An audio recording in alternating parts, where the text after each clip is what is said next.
Welcome to doctor Guindy science academy. ప్రతిరోజు UPSC, APPSC ఇతర competitive ఎగ్జామ్స్కి అవసరమైనటువంటి నాలెడ్జ్ని మీకు ఇవ్వడమే కాకుండా ఒక పౌరుడిగా సమాజంలో ఉండేటువంటి అనేకమైన ముఖ్యమైన విషయాలు తెలుసుకోవాలి జిజ్ఞాస ఉండేటువంటి వ్యక్తులు ఎవరైతున్నారో వాళ్ళకి కావాల్సినటువంటి సమాచారాన్ని ప్రతిరోజు అందిస్తున్నాం. మరి ఈరోజు సెషన్కి స్వాగతం.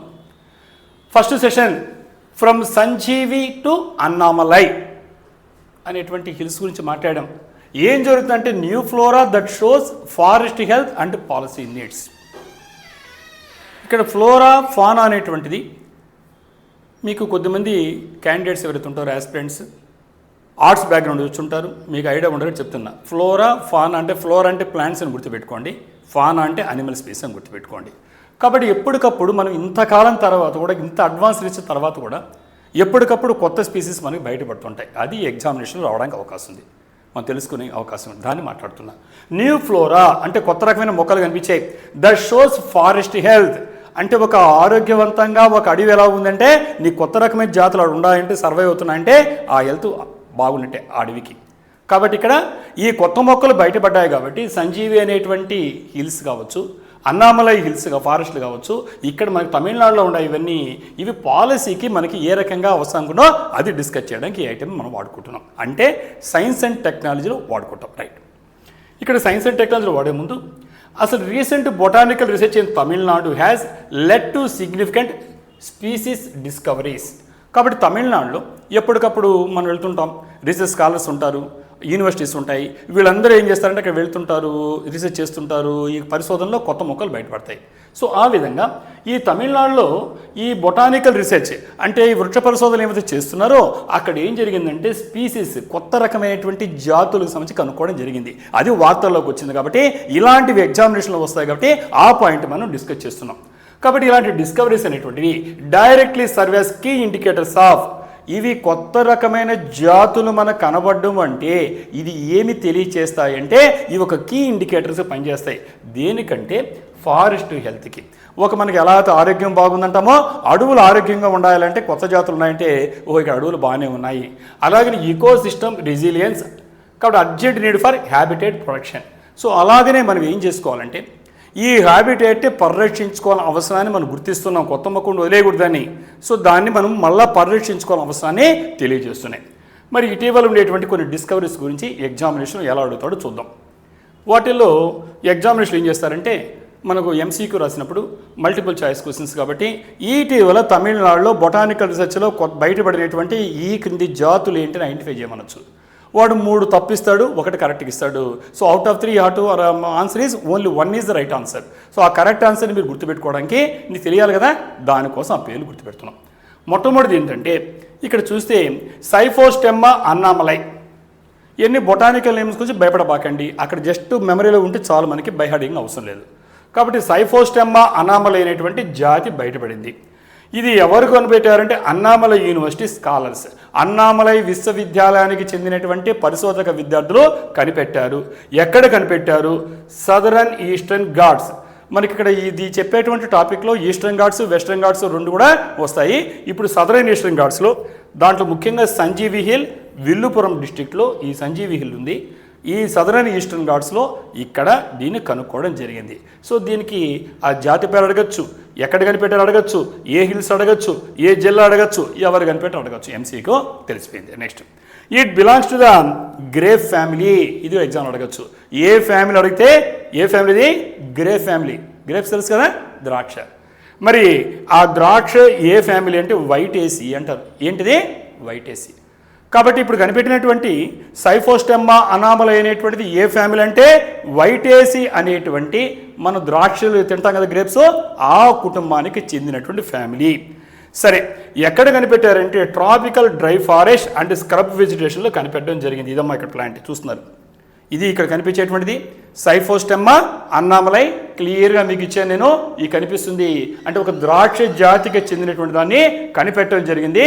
ఎగ్జామినేషన్లో ఇలా వస్తుంది. నెక్స్ట్ దీంతో పాటుగా ఇంకొకటి కనిపెట్టాడు.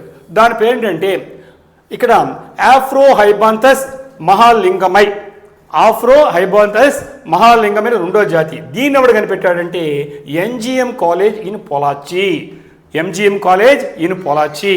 ఈ స్పీసిస్ అనేది దేనికి చెందిన అడగచ్చు ఎగ్జామినేషన్లో, అది వైలెట్ ఫ్యామిలీ, దాన్ని వైలేసి అంటారు. అంటే ఇంతకుముందే చెప్పినట్టుగా అది ఏ కుటుంబానికి చెందిందని చాలా ఇంపార్టెంట్ ఎగ్జామినేషన్లో ఎంసీకేలో. ఇంతకుముందు చూస్తే మనము అది ద్రాక్ష కుటుంబానికి చెందితే ఇది వైలెట్ ఫ్యామిలీ, ఆ వైలెట్ ఫ్యామిలీ అంటారు, వైలేసి అంటారు. ఇది అడగచ్చు. ఇది చెప్పాలంటే ఇది biodiversity rich foot hills of Annamalai tiger reserve, ATR ఉంటారు, టైగర్ రిజర్వ్ ఫారెస్ట్. సో ఇక్కడ మనం చూస్తున్నాం నల్లమై రిజర్వ్ ఫారెస్ట్ అంటుంటాం, శబరిమలకి వెళ్తే అక్కడ టైగర్ రిజర్వ్ ఫారెస్ట్ ఉంటుంది. ఇవన్నీ కూడా ఇకాలజీ దాంట్లో మీకు బయోడైవర్సిటీ కింద వస్తాయి. అది కూడా అంటే లింక్అప్ అయినటువంటి డేటా ఇది. సో ఆ విధంగా ఏటీఆర్ అన్నామలై టైగర్ రిజర్వ్ ఫారెస్ట్లో బయోడైవర్సిటీకి సంబంధించినటువంటి అత్యంత సంపన్నమైనటువంటి బయోడైవర్సిటీ జీవ వైవిధ్యం ఉంది. ఆ కొండ ప్రాంతాల్లో ఈ కింద భాగంలో ఈ వైలేసి కుటుంబానికి చెందినటువంటి ఆఫ్రోహైబాంతస్ మహాలింగమై అనేటువంటి కొత్త జాతి కూడా బయటపడింది. అలాగనే తాడు కూడా బయటపడిందమ్మా.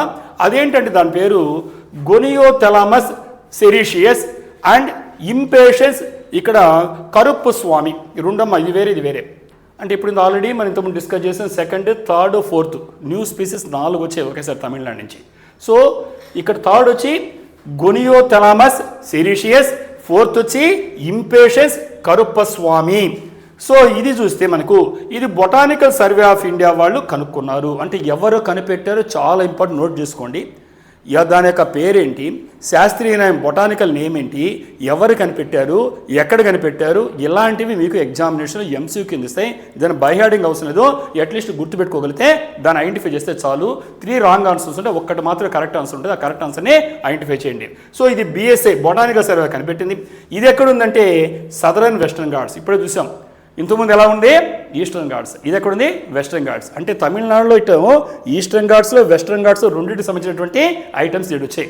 సో ఎగ్జాంపుల్ చెప్పాలంటే ఇక్కడ ఈ కాలక్కాడ్ మున్నంతురై టైగర్ రిజర్వ్లో ఇది కనిపించింది. అంటే ఇక్కడ మనము అన్నామలై టైగర్ రిజర్వ్ ఉంటే ఇక్కడ కాలక్కాడ్ మున్నంతురై టైగర్ రిజర్వ్. ఇది ఏం తెలియజేస్తుంటే ecological sensitivity of these southern hotspots. మీరు ఇకాలజీ చదివేసి ఉంటే మీకు ఆల్రెడీ హాట్స్పాట్ అంటే తెలుసు, చదవకపోయి ఉంటే మళ్ళీ ఎక్స్ప్లెయిన్ చేయాలి, ఎందుకంటే హాట్స్పాట్ చాలా ఇంపార్టెంట్ ఐటమ్ అది. సో కాబట్టి దాన్ని మళ్ళీ మనం డిస్కస్ చేయాలి, కరెంట్ అఫైర్స్లో టైం సరిపోదు కాబట్టి ఇక్కడ ecological sensitive of this southern hotspots biodiversity చాలా ఇంపార్టెంట్. ఎగ్జామినేషన్ ఏపీపీఎస్సీ రాసిన యూపీఎస్సీ రాసిన దాంట్లో డైరెక్ట్గా సిలబస్ ఉంది. కాబట్టి హాట్స్పాట్స్కి ముఖ్యంగా చెప్పాలంటే ఇవి కనిపించాయంటే కొత్త మొక్కలు మనకు ఈ ఇకలాజికల్ సెన్సిటివిటీని అంటే చాలా సున్నితంగా ఉన్నాయంటే అర్థం దాంట్లో డిస్టర్బ్ కాలేదని అర్థం అవుతుంది మనకి. ఫారెస్ట్లు మనకు ఏం తెలియజేస్తున్నాడు అడగచ్చు ఇండైరెక్ట్గా, ఫారెస్ట్ యొక్క హెల్త్ని తెలియజేస్తాను. ఇక్కడ ఒకసారి చూడండి అమ్మా, ఇక్కడ ఆఫ్రోహైబాంతస్ మహాలింగమై ఇలా ఉందమ్మా, ఎలా ఉంది వైలెట్ కలర్లో. దీని ఏమంటారు వైలేసి ఫ్యామిలీ అంటారు. ఇది వైలెట్ ఫ్యామిలీ అంటారు దాన్ని, వైలేసి ఫ్యామిలీ. ఇది కొత్తది కనిపెట్టింది ఎంజిఎం కాలేజీ. నెక్స్ట్ ఏం చెప్పాను, గోనియోథెలామస్ సెరీషియస్, ఇది ఇక్కడ కనిపిస్తుంది మీకు, గోనియోథెలామస్ సెరీషియస్. ఫోర్త్ వన్ వచ్చి ఇంపేషన్స్ కరుప్ప స్వామి. ఇంపేషన్స్ కరుప్ప స్వామి చూడండి, తామర పుల్లాగా చూడడానికి మీకు కొలంలో కనిపిస్తుంది, అలా కనిపిస్తున్నాయి చూసారా, ఇది. సో ఇవి గుర్తుపెట్టుకోండి, మళ్ళీ పీడిఎఫ్ షేర్ చేస్తాం. సరే ఎగ్జామినేషన్లో ఇప్పుడు ఆల్రెడీ చెప్పాను, యూపీఎస్సీ కాదు ఏపీపీఎస్సీలో ఎగ్జామ్కి రిలవెన్స్ ఏంటి అని చూసినప్పుడు అది మనకు కావాల్సిన విషయం. కాబట్టి జిఎస్ పేపర్ 3లో ముఖ్యంగా చెప్పాలంటే అటు ఎన్విరాన్మెంట్ కావచ్చు, అలాగనే బయోడైవర్సిటీ ఈ టాపిక్స్ మనకు డైరెక్ట్గా పనికొస్తాయి. అటు వెస్టర్న్ ఘాట్స్ అటు ఈస్టర్న్ ఘాట్స్ ఇవన్నీ ప్రపంచవ్యాప్తంగా గుర్తింపు పొందాయి. ఏంగా గుర్తింపు పొందినాయి, బయోడైవర్సిటీ హాట్స్పాట్ అంటే డెఫినేషన్ నేర్చుకోండి, తెలియబెండి, ఇంతకుముందు ఓకే గుర్తుపెట్టుకోండి. బయోలాజికల్ హాట్స్పాట్స్, బయోడైవర్సిటీ హాట్స్పాట్స్, జీవ వైవిధ్యం, రకరకాలైనటువంటి జీవులు ఉన్నాయి. అటు వెస్టర్న్ ఘాట్స్ ఈస్టర్న్ ఘాట్స్ రెండు కూడా ఇవి ప్రపంచవ్యాప్తంగా గుర్తింపు పొందినటువంటి హాట్స్పాట్. దానికి సంబంధించి ఈ కరెంట్ అఫైర్స్ డేటాని జోడించుకోవాలి. అలాగనే ఇప్పుడు ఉండేటువంటి డిస్కవరీస్ అనేటువంటిది దేనికి పనికొస్తాయంటే కేస్ స్టడీస్గా పనికొస్తాయి. ఏంగా పనికొస్తాయి, కేస్ స్టడీ రాస్తారు పేర్లు. దేనికి సంబంధించి అంటే ఎండెమిజం, ఇది కూడా ఇంపార్టెంట్ పదం. ఏంటిది ఎండెమిజం. ఎండెమిజం అంటే ఏంటంటే species unique to A specific geographic region. A specific geographic region ఒక ప్రత్యేక ప్రాంతానికి పరిమితమయ్యి అక్కడ మాత్రమే పెరగగలిగే వాటిని ఎండెమిజం అంటారు. ఎండెమిక్ ప్లాంట్స్ కానీ ఎండెమిక్ స్పీసీస్ అంటారు. అంటే అక్కడక్కడే వేరే చోట కనబడవు. కాబట్టి ఇక్కడ ఎండిమిజం చాలా ఇంపార్టెంట్. కాబట్టి ఎండిమిజం సంబంధించి కేస్ స్టడీస్కి ఇప్పుడు చెప్పినటువంటి 4 ప్లాంట్స్ ఇచ్చాను. ఈ 4 ప్లాంట్స్ మీకు చాలా చాలా ఉపయోగపడతాయి. సో కాబట్టి అదేవిధంగా దేనికి ఉపయోగపడతాయంటే హ్యాబిటేట్ లాస్. మనం ఎక్కడంటే పెరగలేం కదా, అవి కూడా అంతే. కాబట్టి పెరగాలంటే ఆ హ్యాబిటేట్, ఆవాసం అంటాం తెలుగులో, హ్యాబిటేషన్ అంటాం. ఆ హ్యాబిటేట్ లాస్కి సంబంధించి కేస్ స్టడీ రాసుకోవచ్చు. అలాగనే క్లైమేట్ చేంజ్, పర్యావరణంలో, ఎన్విరాన్మెంట్లో, క్లైమేట్లో రకరకాలైన మార్పులు, రకరకాలైన చేంజెస్ వస్తున్నాయి. దానికి సంబంధించి కూడా కేస్ స్టడీగా ఇప్పుడు వాటిని వాడుకోవచ్చు మనం.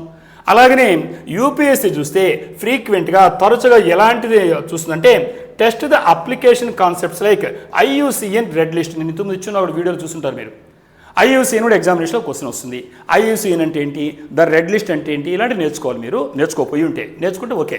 సో కాబట్టి ఈ ఐయుసిఎన్ రెడ్ లిస్ట్ లాంటి కాన్సెప్ట్ స్టేటస్ ఎలా ఉంది, ఇప్పుడు ఏ స్టేటస్లో ఉంది, ఇలాంటివి అడుగుతుంటారు సాధారణంగా. అలాగనే ఇంపాక్ట్ ఆఫ్ ఆంథ్రోపోజెనిక్ యాక్టివిటీస్, అంటే మనిషి అనేవాడు ఎంత దుర్మార్గం ఉంటాడో తెలుసు మనము. కాబట్టి వీళ్ళ వల్ల ఈ ఆంథ్రోపోజెనెటిక్ కంటే మానవుల యొక్క ఇంపాక్ట్తో ఏ రకంగా ఉంటాయి, ఇలాంటి వాటిని అన్డిస్కవర్డ్ ఫ్లోరా. డిస్కవర్డ్ అంటే కనిపెట్టేసినట్టు, అన్డిస్కవర్డ్ అంటే ఇంతలో కనిపెట్టలే, కొత్త కనిపెట్టారు.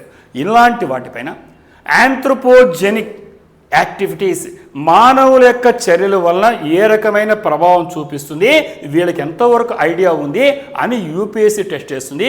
ఏపీపీఎస్సీ కూడా అంతే చెప్పాలంటే దాని మోడల్లోనే వెళ్తుంది. కాబట్టి సరే, ఇక్కడ ప్రిలిమ్స్కి ఈకాలజీ ఎన్విరాన్మెంట్ చూస్తే డైరెక్ట్గా వస్తాయమ్మా. ఇండిజినస్ స్పీసీస్ రాస్తారు. స్థానికంగా ఇండిజినస్ అంటే ఏంటి, స్థానికంగా ఉండేటువంటి జాతులు ఏంటి, వాటి ఫ్యామిలీ గ్రూప్స్ ఏంటి. ఇప్పుడే చెప్పాను కదా, వైటేసి అన్న ఎగ్జాంపుల్, వైలేసి అన్న. సో ఆ ఫ్యామిలీస్ రాసుకోండి. ఇండిజినస్ అంటే స్థానికంగా పెరిగేటువంటి మొక్కలు. కాబట్టి అదేవిధంగా ఆ ఫ్యామిలీ గ్రూప్ ఏంటి, ఇప్పుడే చెప్పాను నేను, వైలేసి అంటే ఏంటి, వైటేసి అంటే ఏంటి, ఇలాంటి కాస్త గుర్తుపెట్టుకోండి. అలాగనే role of institutions like botanical survey of India, BSI అంటాం మనం. దానికి ఒక రకమైనటువంటి తెలుసు మీకు, జాతీయ స్థాయి సంస్థలు. జియాలజీ కలిసి జియాలజీ సర్వే ఆఫ్ వింటాం, ఆంథ్రోపాలజీ సర్వే ఆఫ్ వింటాం, ఆర్కియాలజీ సర్వే ఆఫ్ వింటాం. సో ఆ విధంగా బాటనీకి సంబంధించి botanical survey of India, zoology సంబంధించి జువాలజీ సర్వే ఆఫ్ ఇండియా ఉంటాయి. అత్యున్నతమైన హైయెస్ట్ సంస్థలు. కాబట్టి ఇక్కడ ఏ ఇన్స్టిట్యూషన్స్ అంటే బొటానికల్ సర్వే ఆఫ్ ఇండియా రాస్తారు, హెడ్ క్వార్టర్. ఇలాగ లింకప్ చేసుకుంటూ డేటాను తర్వాత చదువుకోవాలి. నెక్స్ట్ ఇంకా ఏపీపీఎస్సీ వాళ్ళకి ఇంతకుముందే చెప్పాను. దాంతోపాటు అదనంగా ఒకసారి చూస్తే ఈ పేపర్ 4లో ఏపీపీఎస్సీ వాళ్ళకి జనరల్ స్టడీస్లో జియోగ్రఫీకి, ఎన్విరాన్మెంట్కి ఇప్పుడు చెప్పిన డేటా మీకు పనికొస్తుంది. జియోగ్రఫీకి, ఎన్విరాన్మెంట్కి. ఎందుకంటే ఈ ఏపీపీఎస్సీ అనేది ముఖ్యంగా హెవీ ఎంఫసిస్ దేనిపైన ఇస్తుంది, జియోగ్రఫీ పైన. ఇకలాజికల్ వెల్త్ ఆఫ్ ఏపీ, మన ఆంధ్రప్రదేశ్కి సంబంధించినటువంటి పర్యావరణానికి సంబంధించినటువంటి ఒక సంపద కదా అంతా ఇకలాజికల్ వెల్త్ అంటాం. దీని మీద క్వశ్చన్స్ చేస్తుంది. అలాగనే sometimes broader southern peninsular region, అంటే ఆంధ్రప్రదేశ్గా కాకుండా ఈ పెనిన్సులర్ రీజియన్లో సదరన్ పార్ట్లో ఏమేమి ఉన్నాయి, ఎలా ఉన్నాయని అడుగుతుంది. సో ఆ విధంగా తమిళనాడు పక్కన వదిలేబాకండి. ఈ తమిళనాడుకు సంబంధించి క్వశ్చన్స్ రావడానికి ఏపీపీఎస్సీలో అవకాశం ఉంది. ఎందుకంటే బ్రాడర్ స్పెక్ట్రమ్ కాబట్టి ఇలాంటి క్వశ్చన్స్, కొత్త జాతులు ఏదైనా కావచ్చు, ఇలాంటివి కానీ వచ్చినప్పుడు మీరు జాగ్రత్త నోట్ చేసుకోవాలి, రావడానికి అవకాశం ఉండే ప్రశ్న. నెక్స్ట్ స్టేట్ బయోడైవర్సిటీ ప్రొఫైల్ చూస్తే ఈ తమిళనాడు కావచ్చు, ఆంధ్రప్రదేశ్ కావచ్చు, ఇవన్నీ కూడా కంటిజియస్ బయోజియోగ్రఫిక్ జోన్స్. అంటే కంటిన్యూ చూడండి, తమిళనాడు పక్కన ఉంది, సరిహద్దు రాష్ట్రమే కదా.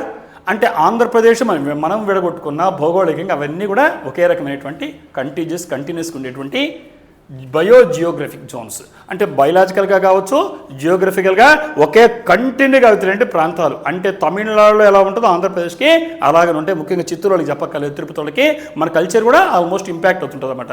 సో కాబట్టి ఇలాగనే ఇది చూసినప్పుడు ఈ డిస్కవరీస్ అనేది వాడు ఎలా అవుతుంటే మ్యాప్ రీజనల్ బయోడైవర్సిటీ డిస్ట్రిబ్యూషన్, వాడు ప్రాంతీయంగా, రీజనల్గా బయోడైవర్సిటీ డిస్ట్రిబ్యూషన్, జీవ వైవిధ్యాన్ని ఐడెంటిఫై అడిగినప్పుడు మీరు ఐడెంటిఫై చేయొచ్చు. అలాగనే మనం చెప్పాలంటే need for state level biodiversity conservation strategies. ఈరోజు ఆంధ్రప్రదేశ్ అన్ని రకాలుగా మనం చూస్తున్నాం. మనకు ఇంతకుముందు చెప్పినట్టుగా రాజకీయాలకు అతీతంగా మాట్లాడుతాం మనము. అది ఏ పార్టీ అయినా ఉండొచ్చు కాక, ప్రభుత్వం అంటాం మనం. ఈ ప్రభుత్వాల యొక్క ప్రాధాన్యత ఈరోజు మన ఆంధ్రప్రదేశ్ని ఎలా ముందుకు తీసుకోవాలన్నప్పుడు అన్ని రంగాల్లో ఉంటగా ఈ రంగంలో కూడా మనకు కాన్సన్ట్రేషన్ ఉంటుంది, కన్సర్న్ ఉంది. సో కాబట్టి మనకి ఈరోజు స్టేట్ లెవెల్లో బయోడైవర్సిటీ కన్జర్వేషన్, ఈ రాష్ట్ర స్థాయిలో ఈ సంబంధించిన బయోడైవర్సిటీ, జీవ వైవిధ్యం అంటే అన్ని రకాల జీవులు ఉండని బయోడైవర్సిటీ అంటున్నాం, తెలుగులో జీవ వైవిధ్యం. కాబట్టి దీన్ని పరిరక్షించుకోవాలి మనం. ఒక జాతి అనేది మనం సృష్టించలేము, మనం పుట్టించలేం, ఉండేది కాపాడుకోవడమే కన్జర్వేషన్. కాబట్టి సస్టైనబుల్ డెవలప్మెంట్ కోసం ఈరోజు అన్ని ప్రభుత్వాలు ఇచ్చినట్టుగా ఈరోజు ప్రభుత్వం ప్రాధాన్యత ఇస్తుంది. కాబట్టి ఏపీపీఎస్సీ వాళ్ళు ఇదంతా తమిళనాడు, ఆంధ్రప్రదేశ్ అంతా కంటిన్యూస్గా ఉండేటువంటి బయోజియోగ్రఫిక్ రీజన్స్ కాబట్టి దీనికి సంబంధించి మనకు చాలా ఇంపార్టెంట్. కాబట్టి ఈ పదాలు మీరు మెమరీ చేయగలరు, జస్ట్ గుర్తుపెట్టుకొని ఎగ్జామినేషన్ ఎంసీకి ఎలా వస్తాయో చెప్పానో అవి గుర్తుపెట్టుకోండి. ఓకే, మరి నెక్స్ట్ ఐటెం చూద్దాం. ఇది కూడా అటు ఏపీపీఎస్సీకి యూపీఎస్సీకి పనికొచ్చేటువంటి ఐటెం. ఒకటే చెప్పాను, ఏదైనా కొత్తదనం కానీ ఏదైనా నంబర్ 1 పొజిషన్ కానీ ఇలాంటి మనం ఉన్నప్పుడు ఎగ్జామినేషన్ బాగా చూసుకోవాలి. మీరందరూ కూడా గమనించే ఉంటారు. Ship to new beginnings, India number 1 in ship recycling, పేర్లోనే ఉంది. షిప్ టు న్యూ బిగినింగ్స్ అంటే ఈ నౌకలు అనేటువంటి కొత్త రకం జీవితాన్ని ప్రారంభిస్తున్న మనుషులు, అలా నౌకలు మళ్ళా కొత్త జీవితాన్ని ప్రారంభిస్తే టైటిల్ ఇచ్చాము. India number 1 in ship recycling. Recycling అంటే ఏంటి? పాతబడిపోయిన వాటిని తిరిగి మళ్ళా పునర్నిర్మించడానికి రీసైక్లింగ్ అంటున్నాం. సో కాబట్టి భారతదేశం ప్రపంచంలోనే ఈ పాత నౌకలు, ఓడలు ఏమవుతుంటాయో, షిప్స్ ఏముంటాయో పడేయకుండా, దానివల్ల చాలా నష్టాలు డిస్కస్ చేయబోతున్నాం. అలా పడేయకుండా వాటిల్లోంచి మళ్ళా కొత్త రకమైన జీవితంలాగా కొత్త రకమైన షిప్స్ని నిర్మించే దాంట్లో ప్రపంచంలోనే మళ్ళీ గుర్తుపండి, ఈరోజు భారతదేశం ఎంత గొప్పదో మీకు ఏమవుతున్నారు. అందువల్ల ఎగ్జామినేషన్లో ఇది బర్నింగ్ టాపిక్ అవుతుంది, హాట్ టాపిక్, దాన్ని డిస్కస్ చేస్తున్నాం. India became world's top ship recycling nation.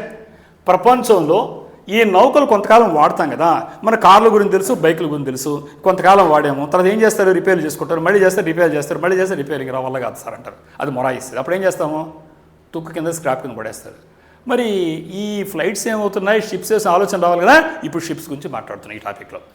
కాబట్టి ఈ షిప్స్కి సంబంధించి దాంట్లో కొంతకాలం తర్వాత వాడేసిన తర్వాత ఇంకా అది పనికిరావు, ఎందుకంటే డేంజర్ అన్నమాట సముద్రంలోకి వెళ్ళడం. అప్పుడు వాటిని ఏం చేస్తారు, వాళ్ళ విలువైన ప్రాపర్టీ ఏముంది అది డిస్కస్ చేయబోతున్నాం. కాబట్టి దాన్ని రీసైకిల్ చేయడంలో, అంటే మళ్ళీ దాంట్లోంచి తీసి దాంట్లో పనికొచ్చే పార్ట్లను తీసి ఈ రీసైకిల్ చేయడంలో ప్రపంచంలోనే నెంబర్ 1 దేశం ఏదంటే ఇండియా అని రాయండి ఎంసీక్యూలో. ఎంత ఉందంటే 35.4% గ్లోబల్ మార్కెట్. చూడడం ఎంత ఉందో. ప్రపంచంలో ఇన్ని దేశాలు ఉంటే అన్ని దేశాల్లోకి టోటల్ షేర్ కంటే మన షేర్ ఎంత ఉందంటే 35.4% ఉంది. అందువల్ల ఈ పదము ఇది గుర్తుపెట్టుకోండి. కాబట్టి ప్రపంచంలో రీసైక్లింగ్లో భారతదేశం పొజిషన్ అంటే నంబర్ 1. ఎంత షేర్ అంటే 35.4%. ఇది కొంచెం వేరే ఫిగర్స్ ఇస్తే ఐడెంటిఫై గుర్తుపెట్టుకోండి. ఓకే, ఇది ఈ మైల్ స్టోన్ అనేటువంటిది ఒక విధంగా చెప్పాలంటే పాలసీ రిఫార్మ్స్ అనేటువంటి దారితీసాయి. అంటే పాలసీలో ఎప్పటికప్పుడు కొత్త రకమైన మార్పులు మనం తీసుకొని వస్తే మన గవర్నెన్స్ అవుతున్నాం, మరి ఆ మార్పుల వల్ల ఇలాంటి చేయగలుగుతారన్నమాట. సో ఇది మనం డైరెక్ట్గా లింక్ చేయడానికి మీకు అది పాలసీ రిఫార్మ్స్ వల్ల కావచ్చు. ఎలాంటి ఉదాహరణకి రీసైక్లింగ్ ఆఫ్ షిప్స్ యాక్ట్ 2019 ఉందమ్మా. ఈ యాక్ట్ మీరు చదివేలో తెలియదు, నాకు చదవబెట్టి చూసుకోండి, నేను చెప్పిస్తున్నాను. రీసైక్లింగ్ ఆఫ్ షిప్స్ యాక్ట్ 2019 ఒకటి ఉంది. దాని ప్రకారంగా ఆ పాలసీ కావచ్చు. అలాగనే మనం చూసినట్లయితే ఈరోజు మనకు ఉండేటువంటి మ్యారిటైమ్ ఇండియా విజన్ 2030 ఉంది. మన విజన్ అంటాం కదా, విజన్ 2047 అంటున్నాం, వికసిత్ భారత్ అంటున్నాం. అలాగనే ప్రతిదానికి ఒక విజన్ ఉంటుంది డాక్యుమెంట్. నేను ఒక ఎడ్యుకేషన్ సంబంధించి ఎన్ఈపీ 2020 అంటాం. అలాగే పారిశ్రామిక సంబంధించి ఒక విజన్ ఉంటుంది. అలాగనే దీనికి సంబంధించి ఈ మ్యారిటైమ్ ఇండియా విజన్ సముద్రానికి సంబంధించినటువంటి ఏ రంగం అయితే ఉందో 2030కి సంబంధించి మనం ఎలా ఉండాలి, ఏ రంగాన్ని ఎలా డెవలప్ చేయాలి, దాన్నే మ్యారిటైమ్ విజన్ 2030 అంటాం. సో దా టార్గెట్ని తొందరగా చేరుకోవడానికి ముఖ్యంగా ఇక్కడ ఒక కన్వెన్షన్ ఉంది, హాంకాంగ్ ఇంటర్నేషనల్ కన్వెన్షన్ స్టాండర్డ్స్ అంటారు. ఏం పేరు? హాంకాంగ్ ఇంటర్నేషనల్ కన్వెన్షన్ స్టాండర్డ్స్ అంటారు. సో దాని ప్రకారంగా మనం ఏం చేయాలంటే 115 యార్డ్స్ని, అంటే 115 యార్డ్స్, ఇది ఒకటి మాట్లాడుతున్నాం, భారతదేశంలో 115 యార్డ్స్ని మోడర్నైజ్ చేయాలి.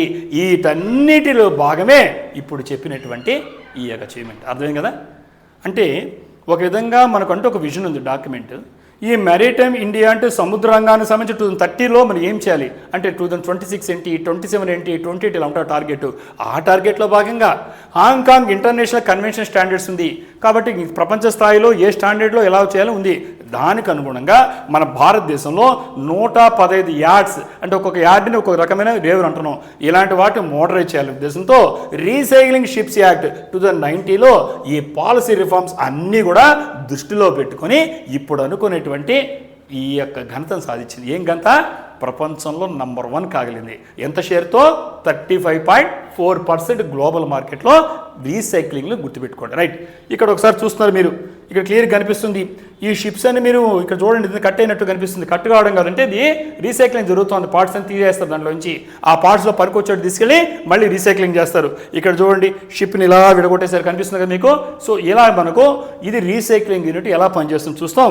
మరి ఇండియాలో ఉండేటువంటి దాంట్లో ఈ యూపీఎస్సీ సంబంధించినటువంటి దీన్ని ఎలా అడుగుతారు చూస్తే, ముఖ్యంగా జిఎస్ పేపర్ 3లో ఎకానమీ ఇన్ఫ్రాస్ట్రక్చర్ నోట్ చేసుకోండి.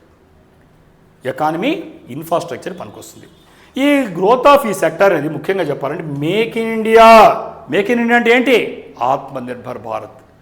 స్వదేశంలో తయారవ్వాలి. టెక్నాలజీ కావచ్చు, ఏదైనా కావచ్చు, మన కాళ్ళ మీద నిలబడాలి. ఆఖరికి ఓడల్ని విడగొట్టాలంటే కూడా బయట టెక్నాలజీ ఆధారపడేవాళ్ళం. చెత్త ఏమీ అర్థం కాదు కదా మనకి. ఈరోజు ప్రతి రంగంలో మనం చూస్తున్నాం, అన్ని సెషన్స్లో మేక్ ఇన్ ఇండియా అంటే ఆత్మనిర్భర్ భారత్. కాబట్టి వికసిత భారత్ 2047 లక్ష్యంగా అన్ని రకాల్లో మనం సాధిస్తూ మన కాళ్ళ మీద మనము ఇతరుల యొక్క దయాదర్శనం ఆధారపడకుండానే make in India, Atmanirbhar Bharat అంటున్నాం, సెల్ఫ్ రిలయంట్ ఇండియా అంటాం. దాంట్లో భాగంగా దీంట్లో కూడా ఈ రీసైక్లింగ్లో కూడా ఈ గ్రోత్ ఆఫ్ సెక్టర్ చూస్తే ఇది మాకు చెప్పాలంటే సర్క్యులర్ ఎకానమీ కూడా మనకు వచ్చింది. సర్క్యులర్ ఎకానమీ అంటే ఒక రంగంలో తీసింది మళ్ళీ దాన్ని పెడితే ఇంకో దాకా, అంటే స్క్రాప్ నుంచి వెల్త్ సృష్టించడం, చెత్త నుంచి సంపద సృష్టించడం, ఇన్నుంటారు స్లోగన్. దాన్నే సర్క్యులర్ ఎకానమీ అనొచ్చు. సర్క్యులర్ ఎకానమీ చెత్త పడేస్తాం, ఆ పడేసిన చెత్తను తీసుకెళ్ళి మళ్ళీ కూడా వెల్త్గా సృష్టించాలి. ఇది కాన్సెప్ట్. సో సర్క్యులర్ ఎకానమీ అంటే ఎకానమీలోకి నువ్వు చెత్తను పడేసిన కూడా మళ్ళీ తిరిగి రీసైకిల్కి వెళ్ళి మళ్ళీ సంపద సృష్టిస్తుంది. సో వీటికి మీకు ఇది ఎకానమీకి కావచ్చు, ఇన్ఫ్రాస్ట్రక్చర్కి ఈ పాయింట్ మీరు ఇంక్లూడ్ చేయడం మనకు వస్తుంది. అలాగని ఈ గవర్నమెంట్ అనేది ఇక్కడ ఈ షిప్ బ్రేకింగ్ క్రెడిట్ నోట్ అనేది స్కీమ్ ఇంట్రొడ్యూస్ చేస్తామా, నోట్ చేసుకోండి. ఇది షిప్ బ్రేకింగ్ క్రెడిట్ నోట్ అంటాం. ఏమంటారు? షిప్ బ్రేకింగ్ అంటే ఈ నౌకటుల్ని విడగొట్టడానికి ఒక క్రెడిట్ నోట్ స్కీమ్ అనేది ఇంట్రొడ్యూస్ చేసింది. ఇది ఇంపార్టెంట్ మీకు. ఇది ఏం చేస్తుందంటే ఎవరైతే షిప్ ఓనర్స్ ఉంటారో వాళ్ళకి ఏం చేస్తుందంటే క్రెడిట్ నోట్ ఇస్తుంది. ఎంత వస్తుందంటే 40% of recycle ship scrap value. ఒక నౌక ఉంది, దాన్ని పాడు చేస్తారు.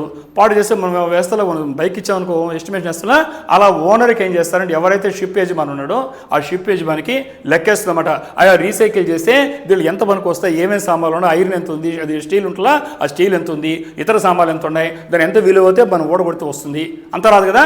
వేసి దాంట్లో ఆ విలువలో 40%ని క్రెడిట్ నోట్ కింద ఇస్తుంది. అర్థమైంది ఇప్పుడు నీకు? అంటే గవర్నమెంట్ ప్రోత్సాహం ఇది. అప్పుడు ఏమవుతారు, ఆ క్రెడిట్ నోట్తో మన పెట్టుబడిలాగా వచ్చేగలిగి దీంతో కొరదాన్ని నిర్మిస్తాడు. Used for building new vessels in Indian shipyard. ఈ ఇండియన్ షిప్ యార్డ్లో ఈ ఇచ్చినటువంటి క్రెడిట్ నోట్ సపోజ్ నాకు 1000 కోట్లు అవుతుంది. 1000 కోట్లు నేను ఒక 40% ఇస్తాను, వాల్యూ వేసాను. 1000 కోట్లు అవుతుంది, 1000 crores. ఈ 1000 crores నాకు మనకు 40% అంటే 400 crores ఇచ్చింది. ఇది డబ్బులు ఇవ్వదు, క్రెడిట్ నోట్ అంటారు దాన్ని. ఆ క్రెడిట్ నోట్ ఇవ్వగానే ఏం చేస్తాము, కొత్త షిప్ నేను మళ్ళీ నిర్మించాలని డబ్బులు కావాలి నాకు. 400 కోట్లు గవర్నమెంట్ ఇచ్చేసింది కదా, అవి రీసైకిల్ ఇస్తానని అంటే ఆ క్రెడిట్ నోట్ కొరవ డబ్బులు పెట్టి చేయించుకుంటాడు. అప్పుడు ఏమవుతుంది, ఇది సర్క్యులర్ ఎకానమీలోకి వచ్చేసింది. అర్థం ఇప్పుడు ఎకానమీలోకి ప్రవేశించింది. పెట్టుబడులు మనం పెట్టే పని లేకుండా ఆటోమేటిక్గా 40% వాల్యూ వచ్చేసింది. కాబట్టి స్క్రాప్ చెత్త నుంచి వెల్త్ సంపద సృష్టించడం. అర్థమైంది మీకు? సో ఈ విధంగా సర్క్యులర్ ఎకానమీ అంటే మీకు అర్థమైంది. ఇక్కడ చూస్తున్నాం ఇవన్నీ చూడండి. ఇక్కడ ఈ చాలా షాలో వాటర్స్లో ఇవి కూడా అన్ని చోట్ల చేయలేరమ్మా. దీనికి కొన్ని ప్రత్యేకమైన పరిస్థితులు ఉంటాయి. ఈ వీడియోలు అంత ఇవ్వలేను కాబట్టి మళ్ళా డిస్కస్ చేద్దాము. ఈ ప్రత్యేకమైన దాంట్లో ఎంత ఏ వాటర్లో ఉంటే ఎలాంటి రేవు పనికి వస్తుంది, ఇలాంటి అన్ని కొన్ని అనుకూలతలు ఉంటాయి. దాన్ని మనం డిస్కస్ చేస్తే ముఖ్యంగా ఈ అలాంగ్ షిప్ అనేటువంటిది ఉంది. ఇన్నారా పేరు మీరు? Along ship recycling yard. Yards చెప్పాను ఇప్పుడే మనం. యార్డ్ అంటే ఒక దానికి సంబంధించిందని మనకు అనుకోవచ్చు, హార్బర్ లాంటివి. దీంట్లో ఈ అలాంగ్ షిప్ రీసైక్లింగ్ యూనిట్ అనేది కూడా మీకు ఎగ్జామినేషన్లో పని కోసం నోట్ చేసుకోండి. అలాంగ్ షిప్ రీసైక్లింగ్ యార్డ్ ఏంటంటే largest ship recycling location the world. ప్రపంచంలోనే రీసైక్లింగ్ చేసేది భారతదేశమే కాకుండా ప్రపంచంలో ఇప్పటి వరకు అత్యంత పెద్దదైనటువంటి రీసైక్లింగ్ ఎక్కడ ఉంది అంటే షిప్ అంటే అలాంగ్. ఇక్కడ అలాంగ్ చూడండి, ఇంగ్లీష్ వర్డ్ ఉంది. అలాంగ్ అనేది ఒక యార్డ్ అనమాట, ఒక రేవు పట్టణం. ఎక్కడుంది? గుజరాత్లో ఉంది. ఎక్కడుందంటే దాదాపు 10 kilometers of the Gulf of combat Coast line in Bhavnagar district, Gujarat. గుజరాత్లో ఈ భావనగర్ జిల్లా ఏమవుతుందో అక్కడ ఈ కంబాట్ అనేటువంటి తీర ప్రాంతంలో, ఈ గల్ఫ్ ఆఫ్ కంబాట్లో ఈ తీర ప్రాంతంలో 10 kilometers పొడవుతో ఉండే అత్యంత పెద్దదైనటువంటి యార్డ్ ప్రపంచం లేదు. దాన్ని అలాంగ్ షిప్ రీసైక్లింగ్ యూనిట్. ఇది ఎగ్జామినేషన్లో మీకు రావడానికి అవకాశం ఉంది. కాబట్టి ఇలాంటివి చూసుకోండి. కరెంట్ అఫైర్స్ డిఫికల్ట్ అవే. నెక్స్ట్ ఇక్కడ 1983 నుంచి చూస్తే ఇది స్టార్ట్ అయింది ఎలా షిప్ రీసైక్లింగ్ యార్డ్. ఇప్పటి వరకు అది ఎంత చేసిందంటే రీసైకిల్డ్ మోర్ దెన్ 8,000 షిప్స్. చూసారమ్మా చూడండి ఎట్లా. ఇప్పటి వరకు 1983లో ఫిబ్రవరిలో స్టార్ట్ అయింది. ఇక్కడ చెప్పినటువంటి అలాంగ్ షిప్ యార్డ్ అనేది రీసైక్లింగ్ యూనిట్ ప్రపంచంలో నంబర్ 1 ఎందుకంటున్నానంటే 10 కిలోమీటర్ల పొడవు ఉండడమే కాకుండా ఇది ఇప్పటి వరకు 1983లో స్టార్ట్ అవుతే ఇప్పటి వరకు 8,000 షిప్స్ని రీసైకిల్ చేసింది. 8,000 8,000 జస్ట్ ఇమాజిన్ ద నంబర్. అలాగనే రికవర్ ఎంత చేసిందంటే 80 million tons of high quality of rerollable steel. దీని స్టీల్ ఉంటుందమ్మా, రీరోలబుల్ స్టీల్ అంటాము. హై క్వాలిటీని 80 మిలియన్ టన్లు, నాట్ 80 టన్స్, మిలియన్ టన్స్. ఇంకా అర్థమేంటిది ఎంత పెద్ద షిప్ యార్డు ప్రపంచంలోనే. కాబట్టి అంత పెద్దదనమాట. కాబట్టి ఆ విధంగా ఇండియాస్ కన్స్ట్రక్షన్ కావచ్చు అండ్ ఇన్ఫ్రాస్ట్రక్చర్ సెక్టార్స్. కాబట్టి స్టీల్ ఇది తీసిన స్టీల్ ఏం చేస్తుంది, వాటికి పంపిస్తుంది షిప్స్ నిర్మించడమే కాదు, ఇతర రంగాలు స్టీల్ కావాలి. ఇప్పటివరకు ఎంత తీసింది 80 మిలియన్ టన్స్ తీసుకొచ్చింది ఇళ్ళ నుంచి 8,000 షిప్స్ ద్వారా. దాన్ని వీడు పంపిస్తారు సెక్టార్కి, ఇన్ఫ్రాస్ట్రక్చర్కి, అవి మళ్ళీ నిర్మిస్తారు. అంటే మళ్ళా ఇలా సైకిల్ కంటిన్యూ అవుతుంది. సో ఈ విధంగా సర్క్యులర్ ఎకానమీ అంటున్నాము, ఇలా పనిచేస్తుంది. కాబట్టి ఈ యార్డ్ అనేది రఫ్లీ 30% of global ship raising tonnage. ప్రపంచంలో ఇప్పటి వరకు ఉండే వాటిలో 30% ఎక్కడుందంటే ఇక్కడే విడగొడుతున్నారు అన్నమాట. అంత పెద్ద యార్డ్ మన ప్రపంచం లేదు, గుజరాత్లో ఉంది. నీకు ముఖ్యమంత్రి మన ప్రైమ్ మినిస్టర్ గుర్తుపెట్టుకుంటే ఆ స్టేట్ గుర్తొస్తుంది, గుర్తుపెట్టుకోండి. కాబట్టి ఇది చెప్పాలంటే ప్రపంచంలో చాలా ఉన్నాయమ్మా. బంగ్లాదేశ్లో చిట్టగాంగ్ ఉంది, అలాగనే పాకిస్తాన్లో గడానీ ఉంది, అలాగనే మన టర్కీలో అలియాగ్ ఉంది. వీటన్నిటికంటే ముందున్నది మంది. కాబట్టి ఇన్ని సెకండ్ ప్లేస్ బంగ్లాదేశ్లో ఉండేది చిట్టగాంగ్, పాకిస్తాన్లో గడానీ, అలాగనే టర్కీలో అలిగాగా. ఇప్పుడు మంది ఫస్ట్ వచ్చింది, ఇవి సెకండ్, థర్డ్, ఫోర్త్. కాబట్టి ఫస్ట్ ఇది, తర్వాత సెకండ్ ఇది, థర్డ్ ఇది పాకిస్తాన్, ఫోర్త్ వచ్చి టర్కీ. ఇవి షిప్ యార్డ్స్. కాబట్టి ఎగ్జామినేషన్లో మీకు ఎలా ఎంసీకి అడిగినా దీనికి సంబంధించి మీరు రాయడానికి అవకాశం ఉంది, ఒక క్వశ్చన్ రావడానికి అవకాశం ఉంది. రైట్. మరి ఇంకొక ఐటెం చూద్దాం. India's indigenous Netra AEW and C is now fully operational. ఇది మీరు వార్తల్లో చూసే ఉంటారు బహుశా. నేషనల్ న్యూస్ కానీ చదువుతుంటే సైన్స్ అండ్ టెక్నాలజీకి పనికొచ్చేది పెట్టింది. సైన్స్ అండ్ టెక్నాలజీ ఇంతకుముందు ఎకానమీ మాట్లాడాను, ఇప్పుడు సైన్స్ అండ్ టెక్నాలజీకి వస్తున్నాం. ఇది చదివే ఉంటారు బహుశా, నేను అనుకుంటున్నా. న్యూస్ మీకు అలవాటు ఉంది కాబట్టి నేషనల్ ఛానల్స్లో. ఇండియాస్ ఇండిజినస్ స్థానికంగా నిర్మితమైంది ఏంటిది, నేత్రా. పేర్లే ఉంది, నేత్ర అంటే నిఘా నేత్రం. అది ఏంటంటే ఏఈడబ్ల్యూ అంటే సి. ఏఈడబ్ల్యూసి అంటే ఇప్పుడు ఎక్స్పాండ్ చేసి చెప్పబోతున్నాను. అది ఈ రోజు ఫుల్లీ ఆపరేషనల్ హోదాను సంపాదించుకుంది, అంటే ఒక సర్టిఫికేట్ సంపాదించుకుంది. దానివల్ల ఎగ్జామినేషన్లో ఇది ప్రాధాన్యత సంతరించుకుంది. కాబట్టి సైన్స్ అండ్ టెక్నాలజీలో మన ఈరోజు రక్షణ రంగం డిఫెన్స్ అండ్ టెక్నాలజీ ఉంది మీకు, దాంట్లో భాగంగా చెప్తున్నా. కాబట్టి ఎస్ఎన్టీ పేపర్ తెలుసు మీకు. యూపీఎస్సీ రాసేటప్పుడు 4 ఉంటే history, economy, polity, geography and science and technology. ఎస్ఎన్టీలో చాలా ఉంటాయి. దాంట్లో డిఫెన్స్ టెక్నాలజీ సంబంధించిన రంగాన్ని మాట్లాడతాం. Okay right. The Netra AUW system అనేది ఏంటి అంటే indigenous airborne early warning and control platform. ఇక్కడ చూసుకోండి, ఇక్కడ చూస్తే ఇండిజినస్ స్థానికంగా ఉన్నటువంటి, ఏ అంటే ఎయిర్ బోర్న్, ఈ అంటే ఎర్లీ, డబ్ల్యూ అంటే వార్నింగ్. అంటే ఎయిర్ బోర్న్ అంటే గాలి ద్వారా వచ్చేటువంటి ఏదైనా సరే, ఎయిర్ బోర్న్ వచ్చేటువంటి విమానాలు కావచ్చు, మిసైల్ కావచ్చు, ఇలాంటి వస్తుంటే వాటిని అర్లీ వార్నింగ్ ముందుగా గుర్తించాలి. పైకి వస్తే ఏం చేయగలుగుతాం, ఏం చేయలేం ఏ కంట్రీ. అవి దారిలో ఉండగానే అర్లీ వార్నింగ్ అక్కడి నుంచి హెచ్చరిస్తుంది, పలాంది వస్తుంది పైన. అప్పుడు ఏం చేస్తాం, మనం వెంటనే కూర్చొని మన సైడ్ నుంచి అటాక్ చేయడం మొదలు పెడతాం. సో మీకు అబ్రివేషన్ అర్థమైంది. ఇది స్థానికంగా తయారైన ఇండిజినస్ అన్న భారతదేశం తయారైంది. కాబట్టి ఎయిర్ బోర్న్ అర్లీ వార్నింగ్ అని ఏమవుతుంటున్నామో, airborne AEW control platform అంటే ఆ ప్లాట్ఫామ్ పై నుండి కంట్రోల్ చేస్తుంది. కాబట్టి ఈ అండ్ సి కూడా వస్తుంది. దీన్ని అవాక్స్కి దీనికి డిఫరెన్స్ కూడా ఎగ్జామినేషన్ మీరు నేర్చుకోవాల్సి వస్తుంది. అవాక్స్ అంటే ఏంటి, ఇది ఏంటి, ఆ డిఫరెన్స్ మళ్ళీ సైన్స్ అండ్ టెక్నాలజీలో మాట్లాడదాం. రైట్. ఇది ఎవరు డెవలప్ చేశారు అడగచ్చు ఎగ్జామినేషన్లో. డిఆర్డిఓ. ఎవరు డెవలప్ చేశారు, ఏఈడబ్ల్యూ అండ్ సిని ఎవరు డెవలప్ చేశారంటే డిఆర్డబ్ల్యూ. దీనికి ఇంకో పేరు ఏం పేరు, నేత్రా. నేత్ర ఎస్ పైనుంచే నిఘా పెడుతుంది అన్నమాట, ఆకాశం నుంచే మొత్తం చూస్తుంది. అందుకే ఐ ఇన్ ద స్కై అంటున్నాం మనం. ఒక ఆకాశంలో ఉండే కన్ను లాంటిది మొత్తం సర్వ్ చేస్తుందన్నమాట. సో దాన్ని అంటున్నాం. కాబట్టి ఇది ఎక్కడ ఉంటుందంటే ఎంబ్రేయర్ ఈఎంబి 145 ఎయిర్ క్రాఫ్ట్. ఇది ఇక్కడ చూస్తున్నారు కదా, ఈ పైన ఉండేది ఇప్పుడు చెప్పినటువంటిది నేత్ర. ఈ పైన ఉంది, ఆ పైన ఈ పైన ఎక్కువ ఉండగా మోసుకొని పోతా ఉంది. ఇది దారిలోనే దూరం నుంచి పసిగట్టేస్తుంది. ఇప్పుడు చెప్పబోతుంది దాని గురించి. ఇది సో ఈ తీసుకెళ్లేది ఎవరంటే దీని పేరు ఎంబ్రాయర్ ఈఎంబి 145 ఎయిర్ క్రాఫ్ట్. అంటే ఈ ఎయిర్ క్రాఫ్ట్కి కూడా దానికి కొన్ని లక్షణాలు ఉండాలి, అవి మనం మాట్లాడదాం. కాబట్టి ఈ ఎంబ్రాయర్ ఈఎంబి 145 ఎయిర్ క్రాఫ్ట్ పైన ఇప్పుడు చెప్పిన నేత్ర లేదా AUSS ఇలా ఉంటుందమ్మా. సెట్ టాప్ బాక్స్ లాగా చూడడానికి కదా, ఇది ఒక రాడార్ లాంటి మోసుకెళ్తుంది. ఒక విధంగా చెప్పాలంటే రాడార్ని గాల్లో మోసుకెళ్ళిపోతుంది అన్నమాట. ఒక ల్యాబ్ పైనే ఉంది, అన్ని రకాల సంబంధించిన ల్యాబ్ని మోసుకెళ్ళిపోతుంది భుజం పైన. Next and designated to detect, track and identify. కాబట్టి ఏం చేస్తుంది, ఎయిర్బోర్న్ అండ్ మెరైటైమ్ థ్రెట్స్. కాబట్టి ఆకాశం నుంచి వచ్చేటి కావచ్చు, సముద్ర మార్గం వచ్చేటి కావచ్చు, ఏమొస్తున్నాయి శత్రువుల దగ్గర నుంచి అవి డిటెక్ట్ చేయాలి, గుర్తించాలి, ట్రాక్ చేయాలి, ఎక్కడ దాకా కూర్చొని చూసుకోవాలి, ఐడెంటిఫై చేసి దానిపైన సిగ్నల్ ఇచ్చి నెక్స్ట్ ఎట్లా వారు చదువు డిస్కస్ చేయబోతున్నాం. వై ఇట్ ఈస్ న్యూస్, మరి వార్తల్లోకి ఎందుకు వచ్చింది, ఎందుకు మనం డిస్కస్ చేస్తున్నాం చూస్తే, the defence research development organisation DRDO అంటాం, అధికారికంగా ఫైనల్ ఆపరేషనల్ క్లియరెన్స్ FOC అని పిలుస్తారు. ఏమంటారు, FOC. మన NOC అంటాం కదా, నో అబ్జెక్షన్ సర్టిఫికేట్.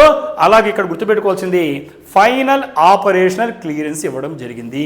ఎగ్జామినేషన్ మీకు ఇప్పుడు ఉండేటువంటి ఈ నేత్రాన్ని ఎందుకు వార్తల్లోకి వచ్చింది, ఏమొచ్చింది దానికి, ఈ సర్టిఫికేట్ వచ్చింది. ఆ సర్టిఫికేట్ ఏమంటాం, FOC. NOC గుర్తుపెట్టుకోండి, అది నో అబ్జెక్షన్ సర్టిఫికేట్. FOC అని గుర్తుపెట్టుకోండి, ఫైనల్ ఆపరేషనల్ క్లియరెన్స్. అంటే ఇంక మామూలుగా చేయొచ్చు నువ్వు అని ఒక సర్టిఫికేట్ ఇవ్వాలన్నమాట. ఆ సర్టిఫికేట్ ఇవ్వడం జరిగింది. కాబట్టి ఎవరిస్తారు అంటే దీనికి చెప్పాలంటే ఇది ఇండిజినస్ అయినటువంటి ఎయిర్బోర్న్ ఎర్లీ వార్నింగ్ కంట్రోల్. దీనికి విధంగా చెప్పాలంటే ఇండియన్ ఎయిర్ ఫోర్స్ కూడా ఇస్తూ మీరు ఇంకా మీ దీన్ని వాడుకోవచ్చు అని అధికారికమైన ధృవీకరణ వచ్చింది. కాబట్టి ఇంతకుముందు ఎప్పటి నుంచో ఉండేదని ఇప్పుడు అధికారిక ధృవీకరణ వల్ల ఈరోజు మనం వీకెండ్ కరెంట్ అఫైర్స్లో డిస్కస్ చేయాల్సి వచ్చింది. మరి దీనికి సంబంధించిన ప్రోవెన్ ట్రాక్ రికార్డ్ ఏంటి, ఒక స్టూడెంట్ గురించి నువ్వు ఎలా చూస్తావు, నువ్వు ఎలా ఉంది నీ క్యారెక్టర్, ఉద్యోగానికి వస్తున్నప్పుడు నువ్వు ఎలా ఉంది చూసినప్పుడే మరి ఇది కూడా ఆపరేషన్కి వచ్చినప్పుడు ఇది ఎలా ఉంది రికార్డు ఉండాలి కదా. ఆ రికార్డు ఏంటో చూద్దాం. ఆ రికార్డు ఏంటంటే ప్రోవెన్ ట్రాక్ రికార్డ్. ఎందుకంటే దీనికి ఒక ట్రాక్ రికార్డు ఉంది. ఎలా ఉందంటే నేత్ర ఇప్పుడు కాదు, అది యాక్చువల్లీ చెప్పాలంటే 2019లో బాలాకోట్ ఎయిర్ స్ట్రైక్స్ గుర్తున్నాయి కదా, బాలాకోట్ గుర్తుంది కదా మీకు, సినిమాలు కూడా వచ్చాయి. మరి 2019లో బాలాకోట్ ఎయిర్ స్ట్రైక్లో విజయవంతంగా ఆపరేషనల్ ఎఫెక్టివ్నెస్ని రుజువు చేసుకుంది. ఆ రోజు యుద్ధంలో పాల్గొంది బాలాకోట్ పాకిస్తాన్ దాంట్లో. అలాగనే 2020 గుర్తుంది మీకు, ఇండియా చైనా స్టాండ్ ఆఫ్. ఆ రోజు మనకి ఒక యుద్ధం చివరికి వచ్చింది కదా, అప్పుడు కూడా ఇది నిఘా పెట్టి చేసింది. అలాగనే ఇటీవల జరిగినటువంటి ఆపరేషన్ సింధూర్ అందరికీ గుర్తుంది, చిన్నపిల్లల కాడి నుంచి. మరి ఈ విధంగా ఒక ప్రోవెన్ ట్రాక్ రికార్డ్తో విజయవంతంగా ఇది అన్ని రకాలుగా రుజువు చేసుకుంది ఎంటర్ కాకముందే. సో కాబట్టి ఇలాంటివి నోట్ చేసుకోండి, ఏ ఇయర్లో ఎప్పుడు ఎక్కడ ఏ రకంగా తనకుండే సమర్థతను బయటపెట్టిందో. మొట్టమొదటి 2019లో బాలాకోట్ ఎయిర్ స్ట్రైక్స్, రెండోది వచ్చి 2020లో ఇండియా చైనా స్టాండ్ ఆఫ్లో, అలాగే 25లో ఆపరేషన్ సింధూర్లో విజయవంతంగా నేత్ర పనిచేసిందని గుర్తుపెట్టుకోండి. నెక్స్ట్ సిగ్నిఫికెన్స్, ప్రాధాన్యత ఏంటి అంటే అచీవింగ్ ఫైనల్ ఆపరేషనల్ క్లియరెన్స్. ఇప్పుడే చెప్పిన FOC అంటాం. అది ఇండియాని ఎలా పెట్టిందంటే ఇలాంటి ఘనత సాధించే దేశాలు ఊరికి హ్యాండ్ఫుల్, అంటే ఇవాళ మీద just we can count on fingers only, ఎక్కువ దేశాలు లేవు. సో ఆ దేశాల్లో ఈరోజు ఉండే సరసన భారతదేశాన్ని ఘనంగా నిలబెట్టింది. అందుకోసం నేత్ర మాట్లాడుతాను. అంటే లేదా మీ టెక్నాలజీ ఒక విధంగా ఫ్లయింగ్ ల్యాబ్ అనుకోవచ్చు, దీన్ని ఫ్లయింగ్ రాడార్ అని చెప్పాలంటే. సో అలాంటి వ్యవస్థని ఈరోజు కొన్ని దేశాలు మాత్రమే ఉంటే, హ్యాండ్ఫుల్ ఆఫ్ కంట్రీస్ అంటున్నాను, just we can count on fingers. అలాంటి దేశం సరసన భారతదేశం నిలబడగలిగింది. అది దీనికి ఇంపార్టెంట్ సిగ్నిఫికెన్స్. సో కాబట్టి ఈ ఎయిర్బోర్న్ ఇక్కడ చూస్తున్నది మీరు ఎలా వెళ్తుందని, ఇక్కడ పైన చూశారు నిఘా విమానం, నిప్పులు జిమ్ముతో వెళ్ళేటువంటి యుద్ధంలో ప్రతి సెకండ్ చాలా ఇంపార్టెంట్. అలాంటప్పుడు శత్రు నుంచి దూసుకొచ్చేటువంటి అదొక మిసైల్ కావచ్చు, రాడార్ ఏదైనా సరే దారిలోనే అడ్డుకోబోతే సెకండ్ కూడా చాలా ఇంపార్టెంట్. మన ప్రాణాలు, అవతల ప్రాణాలు తీయచ్చు, మన ప్రాణం పోవచ్చు. దీంట్లో మన ప్రాణం పోవడం కంటే అవతల ప్రాణం తీయడమే ఈ యొక్క యుద్ధం యొక్క లక్ష్యం. కాబట్టి ఇలాంటప్పుడు తప్పించుకోవడం చాలా ఇంపార్టెంట్ అవసరం. కాబట్టి ఇలాంటి పరిస్థితిలో నిఘా వ్యవస్థ ఎంత సమర్థవంతం మంచి దేశం సురక్షితంగా ఉంటుంది. అందువల్ల నేత్ర గురించి ఈరోజు మనం మాట్లాడుతున్నాం. ఇక్కడ చూస్తున్నారు ఈ నేత్ర ఎలా పనిచేస్తుందో రియల్ టైమ్ పిక్చర్స్ మనకు ఇవ్వడం జరిగింది. సో అలాగనే మనం ఇక్కడ చూసినప్పుడు ఇక్కడ దీంట్లో ఉండేటువంటి కొన్ని కీ ఫీచర్స్ చెప్పండి సార్ అనేది ఎగ్జామినేషన్లో నేత్రాకు సంబంధించినటువంటి కీ ఫీచర్స్ ఏంటి, ఈ క్రింది లక్షణాలు కలిగి ఉన్నాయి. 1 2 3 4 ఇవ్వచ్చు, కొన్ని రాంగ్ ఇస్తాడు, కొన్ని రైట్ ఇస్తాడు. మరి రైట్ తెలిస్తే రాంగ్ అని పక్కనే చేయొచ్చు. దీంట్లో మొట్టమొదటి రైట్ ఏంటంటే base air craft platform. Base air craft platform అంటే ఇది చుట్టూ అరౌండ్ దీని ఉంటే బ్రెజిలియన్ ఎంబ్రేర్ EMB 145 చుట్టూ తయారైందనమాట. ఇంతకుముందు చూపించాను. కింద ఒక ఫ్లైట్ వెళ్తుంది కదా, పైన కదా ఉంది. ఆ కింద ఉండేటువంటిది ఏంటి అంటే దానిపైన వెళ్ళాల్సింది సొంతం కాదు కదా, ఇది రాడార్, ఇది నేత్ర అనేది. నేత్ర ఎవరిపైన ఉంది, దీనిపైన ఉంది. దానిపైన ఏం పేరు, ఎయిర్ క్రాఫ్ట్ పేరు Brazilian Embraer EMB 145 air craft. ఇది గుర్తుపెట్టుకోండి. ఏం పేరు, బ్రెజిలియన్ ఎంబ్రాయర్ EMB 145 ఎయిర్ క్రాఫ్ట్. దానిపైన ఇది ఉంటుంది అనమాట నేత్ర. సో కాబట్టి ఇది యాక్టివ్ ఎలక్ట్రానికలీ స్కాన్డ్ అరే, ఏఈఎస్ అనేది మీకు ప్రతి చోట డిఫెన్స్లో వస్తుంది. ఎస్ఎన్టీలో మీకు ఎస్ఎన్టీ విన్నవాళ్ళు ఈ పదం వినుంటారు, విన్నవాళ్ళు ఈసారి క్లాస్లో వినండి. ఇది చాలా ఇంపార్టెంట్, అన్ని చోట్ల వస్తుంది మీకు. ఏఈఎస్ఏ ఏం పేరు? ఏఈఎస్ఏ. ఏఈఎస్ అంటే యాక్టివ్ ఎలక్ట్రానికలీ స్కాన్డ్ ఎరే. ఇది ఒక ఇంపార్టెంట్ ఫీచర్ అన్నమాట. ఇది మీకు అన్నిట్లో డిఫెన్స్ టెక్నాలజీలో అన్నిట్లో ఈ పదం వస్తుంటుంది. దాని గురించి లోతుగా బుర్ర తీసుకో అవసరం లేదు మీకు. నాన్ సైన్స్ వాళ్ళు జస్ట్ ఈ పదాన్ని గుర్తుపెట్టుకోండి, సైన్స్ వాళ్ళు కూడా గుర్తుండదు, ఇవి పెట్టుకోండి చాలు. అలాగనే రాడార్ ఇది ఉంటుంది. నెక్స్ట్ సెకండ్ ఫీచర్ ఏంటి? ఇది ఫస్ట్ది అయిపోయింది. బేస్ ఎయిర్క్రాఫ్ట్ ప్లాట్ఫామ్ ఏంటంటే ఇక్కడ మనం ఏం చెప్పామో బ్రెజిలియన్ ఎంబ్రాయర్ EMB 145 చెప్పాను ఎయిర్క్రాఫ్ట్. రెండోది లాంగ్ రేంజ్ డిటెక్షన్. ఇది ప్రత్యేకత అంటే దగ్గరకు వస్తే నువ్వు గుర్తుపడమైంది, దూరంగా ఉండి కనిపెట్టేసేయాలి, అంతే కదా. నీ శత్రువు అటాక్ చేస్తుంటే దగ్గరకు వచ్చేదా కూర్చుంటావా? దూరంగా కనిపెట్టేస్తే మనం ఏం చేయాలో ఆలోచించుకోగలుగుతాం. కాబట్టి లాంగ్ రేంజ్ డిటెక్షన్ టైటిల్ అనే ఉంది. Detects incoming projectiles. ప్రొజెక్టైల్స్ అంటే ఏంటి? నీ పైన దూసుకొచ్చేటి ఏదైనా కావచ్చు, సో అలాంటివి కావచ్చు, షిప్స్ కావచ్చు, ఎయిర్క్రాఫ్ట్ కానీ లాంగ్ రేంజెస్లో ఉండగానే కనిపెట్టేసి అది ఫ్రెండ్లీ ఫైటర్స్ రియల్ టైం. ఒక్కోసారి శత్రువులు మిత్రులు తేడా తెలియదు మనకి. సో ఇది గుర్తుపెట్టుకొని లాంగ్ రేంజ్లో ఉండగానే గుర్తుపెడితే ఏది మన శత్రు దేశమో ఏది మన మిత్ర దేశం తెలిసిపోతే అది ఏమో తెలుసుకోగలుగుతుంది. Third one radar coverage. Radar coverage ఏంటంటే ఇది 250 నుంచి 500 కిలోమీటర్ డిటెక్షన్ రేంజ్ ఉంటుంది. ఇది మీరు గుర్తుపెట్టుకోవాలి, ఎగ్జామినేషన్లో ఎంత కవరేజ్ అడగచ్చు. సో ఎంత ఉంది? 250 to 300+ కిలోమీటర్స్, అంటే 250 కిలోమీటర్లు 300 కిలోమీటర్లు ఉండగానే గుర్తుపడేస్తుంది. అలాగనే ఎన్ని డిగ్రీలో 300 నుంచి 360 డిగ్రీ రాడార్ కవరేజ్ ఉంది. కాబట్టి ఇక్కడ మనకి ఈ హోస్టల్ ఎయిర్క్రాఫ్ట్లో డ్రోన్స్ కానీ మిసైల్స్ని గుర్తుపడిన రాడార్ కవరేజ్ అడగచ్చు. రాడార్ కవరేజ్ ఎంత ఉందమ్మా? 250 to 500 కిలోమీటర్, చాలా దూరం నుంచే పట్టేస్తుంది అన్నమాట. నెక్స్ట్ ఫోర్త్ వన్ వచ్చేకాడికి అడ్వాన్స్డ్ మిషన్ ఎక్విప్మెంట్. అంటే దీంట్లో ఉండే అధునాతన పరికరాలు వాడాడు. ఇప్పుడే చెప్పిన ఏఎస్ఏ రాడార్ అంటే యాక్టివ్ ఎలక్ట్రానికలీ స్కాన్డ్ అరే అంటే ఆ రాడార్ ఉంది. Identification friend or foe, IFF అంటారు, మెకానిజం ఏమంటారు? IFF and identification friend or foe. నీ స్నేహితుడా శత్రువా తెలియాలి కదా. నువ్వు శత్రువుపైకి దాడి చేయాలి, శత్రువు వస్తుంది మమ్మల్ని కూర్చొని పోతాం ఫ్రెండ్ అనుకుంటే. అలాగే ఫ్రెండ్ నువ్వు దాడి చేస్తే మనకి ఇబ్బంది. కాబట్టి IFF అనేటువంటి టెక్నాలజీ ఇది శత్రువా లేదంటే మిత్రుడా, ఇది గమనించాలి. IFF అనే టెక్నాలజీ ఉంది. అలాగనే మిషన్ కంప్యూటర్ ఉంది దీనిపైన. అలాగనే సెక్యూర్ కమ్యూనికేషన్ నెట్వర్క్స్, ఇవన్నీ ఉండేటువంటి అడ్వాన్స్డ్ మిషన్ ఎక్విప్మెంట్ ఉంది. కాబట్టి ప్రపంచంలో కొన్ని దేశాల్లో మాత్రం ఉంది, మన దేశం కూడా గౌరవంగా ఈ నేత్ర ద్వారా కాల్ రెగ్యులేస్ మరి నిలబడగలిగింది.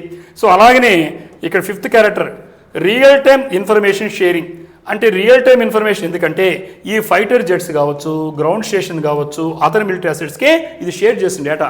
ఇది ఒక్కటే చేయలేదు కదా, కింద ఉంటాయి మనకి, సో చుట్టుపక్కల ఉంటాయి. సో రియల్ టైంలో ఏముంది, పక్క నుంచి ఎవరు వస్తున్నారు, ఎలా వస్తున్నారు అంటూ ఈ ఫైటర్ జెట్స్ గురించి కావచ్చు, గ్రౌండ్ స్టేషన్స్ ఉండేటువంటి కనిపెడుతున్నమాట. అక్కడి నుంచే అక్కడ ఏం జరుగుతున్న సమాచారం కావచ్చు, మిలిటరీ అసెట్స్ ఇది పలానా చోట పలానా ఉన్నాయి, ఇది పాకిస్తాన్ది, ఇది చైనాది, వాళ్ళ కార్యక్రమం ఎలా ఉన్నాయి అని మన వాళ్ళకి ఇస్తే వెంటనే వాళ్ళంటే మనం ఏం చేయాలి వ్యూహకర్తలు ఆలోచిస్తారు. సో ఇన్ని రకాలైనటువంటి ప్రత్యేకతలు ఇవన్నీ కూడా కీ ఫీచర్స్గా చెప్పుకోవచ్చు. దేనికమ్మా? నేత్ర. దాన్ని ఏమంటాం షార్ట్కట్లో? AEWC అనేది గుర్తుపెట్టుకోండి. మరి ఫోర్త్ వన్కి వెళ్తున్నా. ఇది కూడా ఇంటర్నేషనల్ అఫైర్స్ సంబంధించినటువంటి దానికి సంబంధించింది సైన్స్ అండ్ టెక్నాలజీ బిట్. ఇది కూడా చాలా ఇంపార్టెంట్ అమ్మా, అన్నీ మెయిన్ తీసుకొస్తున్నా, చాలా చాలా ఇంపార్టెంట్. SNTలో వస్తుంది ఇది. కాబట్టి కంప్యూటర్స్లో మనం ఎక్కడికి వెళ్తున్నామంటే సూపర్ కంప్యూటర్ ఉన్నాం. సూపర్ కంప్యూటర్లో ఏంటి లేటెస్ట్ ఏమి వచ్చినాయి ఇలాంటి ఎగ్జామ్స్ అడగడం అవకాశం ఉంది. కాబట్టి ఈరోజు వార్తల్లోకి ఈ ఐటెం వచ్చింది. సో SNTని హెడ్డింగ్ పెట్టుకోండి, కంప్యూటర్ సైన్స్లో దానికి పెట్టుకోండి. దాన్ని చూద్దాం. ఈ చైనా యొక్క లైన్ షైన్ అంటారు దీన్ని. ఈ సూపర్ కంప్యూటర్ పేరు line shine tops global ranking. ప్రపంచవ్యాప్తంగా ర్యాంకులు ఇచ్చిన ర్యాంక్ అనేది ప్రతి రంగంలో అవసరమో. ఇప్పుడు డిఫెన్స్ టెక్నాలజీ మన దీనికి సంబంధించి కంప్యూటింగ్ టెక్నాలజీలో SNTలో ఇది మీకు అవసరం. అది గ్లోబల్ ర్యాంకింగ్లో, ప్రపంచ ర్యాంకింగ్లో చైనా యొక్క సూపర్ కంప్యూటర్ ఏంటి టాప్గా వచ్చిందంటే దాని పేరు లైన్ షైన్. ఏం పేరు? లైన్ షైన్ గుర్తుపెట్టుకోండి. ఈ చైనా యొక్క లైన్ షైన్ అనేటువంటి సూపర్ కంప్యూటర్ ఏమవుతుందో ఇది top the global list of the world's most powerful high performance computing system. ప్రపంచంలో అత్యంత ప్రతిభావంతమైన కంప్యూటర్ల జాబితా ఇస్తారు లిస్టు. ఆ లిస్టులోకి టాప్లో ఏముందంటే ఈ చైనా యొక్క లైన్ షైన్ ఉంది. మరి కాబట్టి ఇది ఆ కంట్రీ యొక్క advances in developing domestically produced computers. స్థానికంగా చైనా తనకు కావాల్సినటువంటి తన దేశానికి అవసరమైనటువంటి కంప్యూటర్ సూపర్ కంప్యూటర్ తేయడంలో అది ఎంత అడ్వాన్స్గా ఉందో ఇది అమెరికాని దాటేసిందంటే అర్థమేంటిది మీకు? కాబట్టి ఇది మీరు అటు ఇంటర్నేషనల్ రిలేషన్స్లో పనికొస్తుంది, సైన్స్ అండ్ టెక్నాలజీ కనిపిస్తుంది, ఇలా మీకు అన్ని రకాలుగా పనికి సరిహద్దు మనకు బార్డర్ సెక్యూరిటీ కూడా పనికొస్తుంది. ఎందుకంటే చైనా మిత్రదేశం శత్రు దేశం అంటే ఫ్రెండ్లీగా ఉంటాం శత్రు దేశం ఇప్పటికైనా కూడా. సో కాబట్టి అవతల వాడి టెక్నాలజీ ఎలా ఉంది, ఏ రకం ఉంది, ఇవన్నీ కూడా తెలుసుకోవడానికి పనికొస్తుంది. ఇది ఎగ్జామినేషన్ రాదగిన బిట్ రైట్. కాబట్టి ఈ సిస్టమ్ అనేది ranked first in the top 500 list. ప్రపంచంలో అత్యంత వేగంగా లెక్కలు ఎవరు వేస్తారు, ఏ కంప్యూటర్ వేస్తుంది, దాన్ని సూపర్ కంప్యూటర్ వేసినప్పుడు 500 లిస్ట్ ఇస్తే టాప్లో ఎవరుందంటే ఈ చైనాకి చెందిన లైన్ షైన్. వీటి పేర్లు ఉంటాయి, ఒక్కో కంప్యూటర్కి పేర్లు ఉంటాయి. లైన్ షైన్ టాప్ వచ్చింది. ఇది ఎక్కడ జరిగిందంటే ఇదంతా కూడా జర్మనీలో హాంబర్గ్ అనే చోట.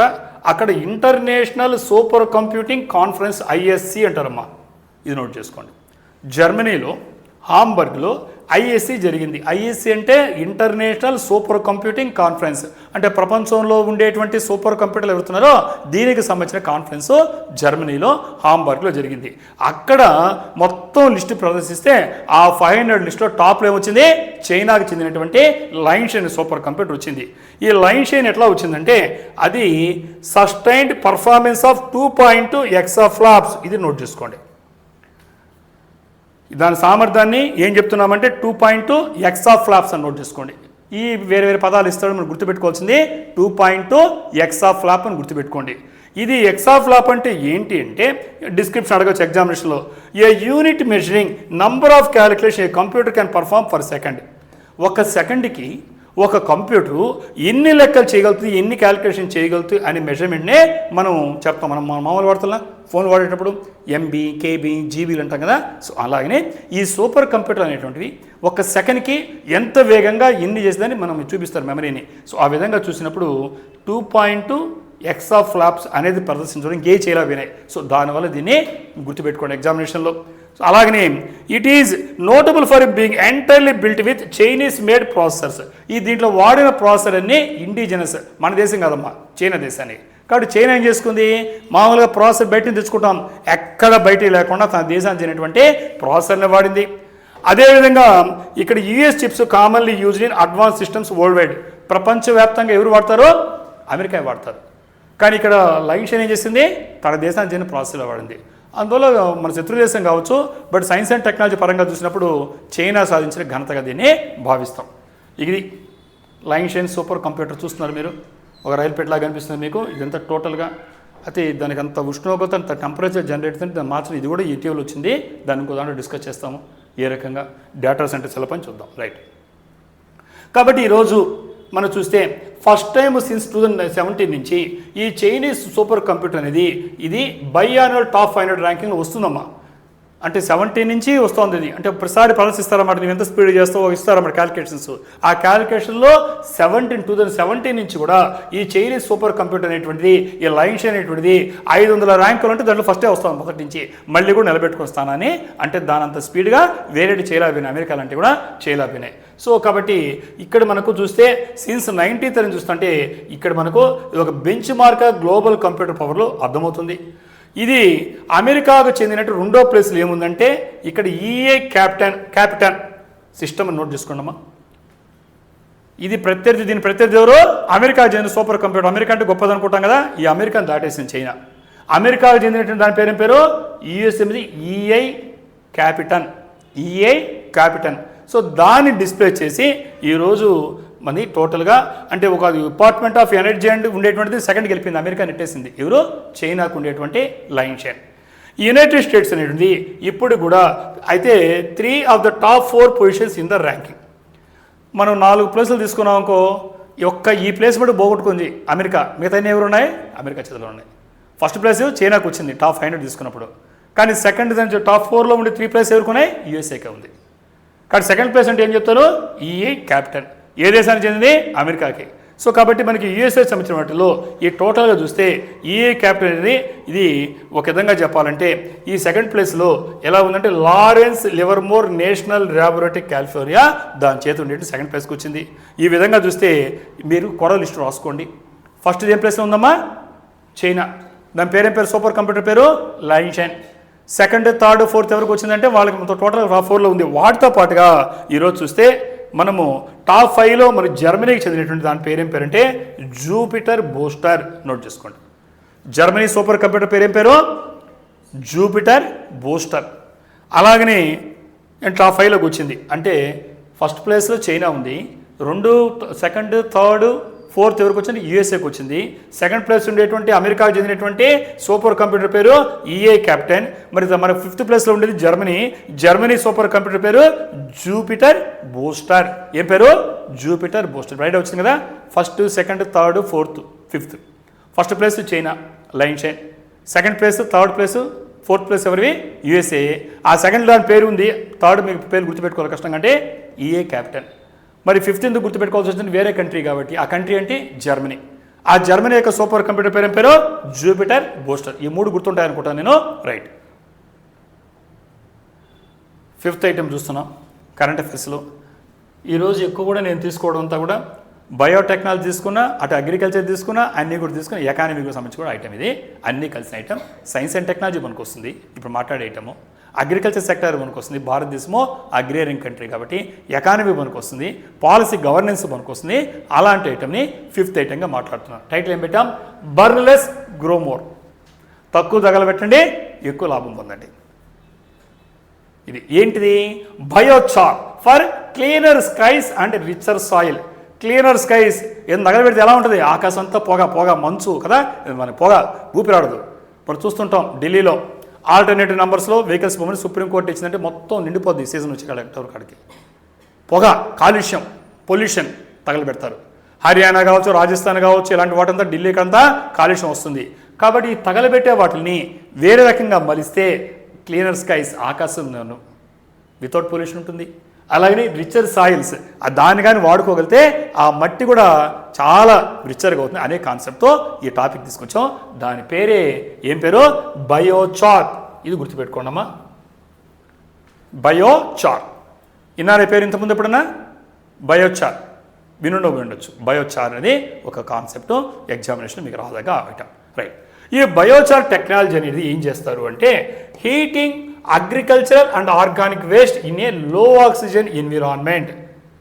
కాబట్టి ఆక్సిజన్ తక్కువగా ఉండేటువంటి వాతావరణంలో ఈ అగ్రికల్చర్ వేస్ట్ కావచ్చు, ఆర్గానిక్ వేస్ట్ కావచ్చు. అగ్రికల్చర్ వేస్ట్ అంటే మనం చెరుకు ఆడిచ్చాము, చెత్త వస్తుంది, ఇంకో చేసాము, కట్ చేసాము, వేస్ట్ వస్తుంది. ఆ వేస్ట్ని తగలబెడితే పొల్యూషన్ వచ్చింది. అక్కడ మనకి ఢిల్లీ కాడ, హర్యానా, రాజస్థాన్ తగలబెట్టింది, అక్కడ దాకా కొట్టుకొచ్చి ఎయిర్ పొల్యూషన్ వస్తుంది. ఇక్కడ ఏం చేస్తారంటే ఇక్కడ హీట్ చేస్తారు. ఆ హీట్ చేసి ఎక్కడ చేస్తారంటే లో ఆక్సిజన్ ఎన్విరాన్మెంట్, తక్కువ ఆక్సిజన్ ఉండే వాతావరణంలో వేడి చేస్తారు. ఆ ప్రాసెస్ని ఏమంటారో అడగచ్చు ఎగ్జామ్స్లో? పైరోలైసిస్. గుర్తుపెట్టుకోండి. ఏమంటారు? పైరోలైసిస్. ఎస్ఎన్టీ అమ్మా ఇదంతా కూడా. పైరోలైసిస్. లైసిస్ అంటే డిస్ట్రక్షన్. పైరోలైసిస్ అంటే తక్కువ లో ఆక్సిజన్ ఉండేటువంటి వాతావరణంలో దేనైనా వేడి చేయడానికి ఏం వేడి చేస్తారో? Organic waste are agriculture waste. Agriculture waste అంటే వ్యవసాయానికి సంబంధించిన వ్యర్థ పదార్థాలు. ఆర్గానిక్ అంటే కర్బన సేంద్రియ పదార్థాలని తక్కువ లో ఆక్సిజన్ ఎన్విరాన్మెంట్లో, అతి తక్కువ ఆక్సిజన్ ఉండేటువంటి వాతావరణంలో వేడి చేస్తారు. అలాంటి దాని ప్రక్రియను ఏమంటారు? పైరోలైసిస్ అంటారు. పైరోలైసిస్. దాని ద్వారా ఈ బయోచార్ టెక్నాలజీలో మనం బయోచార్ని తయారు చేస్తున్నాం. ఈ బయోచార్ అంటే ఏంటి? ఈ ప్రాసెస్లో ఏమవుతుందంటే ఈ ఫార్మ్ స్మోక్ అండ్ క్రాప్ రెసిడ్యూస్ని మార్చేస్తాం. క్రాప్ రెసిడ్యూ అంటే ఏంటి? పంట కోసావు, అంతా కోసాం కదా, కింద ఉంటుంది. మళ్ళీ ఈసారి పంట వేసేటప్పుడు ఏం చేయాలి? దాన్ని తగలబెట్టేస్తున్నారు, అప్పుడు పొగ వస్తుంది, పొల్యూషన్ వస్తుంది. అలా కాకుండా ఈ క్రాప్ రెసిడ్యూ నీకు కావాల్సినంత చేసావు, అడుగును చెరికే అనుకోండి కోసేసాము, లేదా మొక్కజొన్న వేసాము, కట్ చేసాము, అడుగును వేస్ట్ ఉంటుందా? అలాంటి వాటిని ఆ రెసిడ్యూని బ్లాక్ గోల్డ్గా మార్చేస్తుంది. బ్లాక్ గోల్డ్ అంటే సార్ నల్లగా ఉండే గోల్డ్ అని కాదు, అంటే నల్లగా ఉంది బంగారులాగా విలువైనటువంటి సంపదగా చెత్త నుంచే తయారు చేస్తున్నాం. కాబట్టి దీని షార్ట్ కట్ పేరు ఏమమ్మా? Black gold. బ్లాక్ గోల్డ్ ఏం పిలుస్తున్నాము? బయోచార్. బయోచార్కి ఉండే పేరేం పేరు? Black gold. బ్లాక్ గోల్డ్ ఏం రాస్తారు? బుగ్గను రాయబాకండి, బ్లాక్ చూడండి అర్థమైంది మీకు. కాబట్టి ఇది రాస్తారు.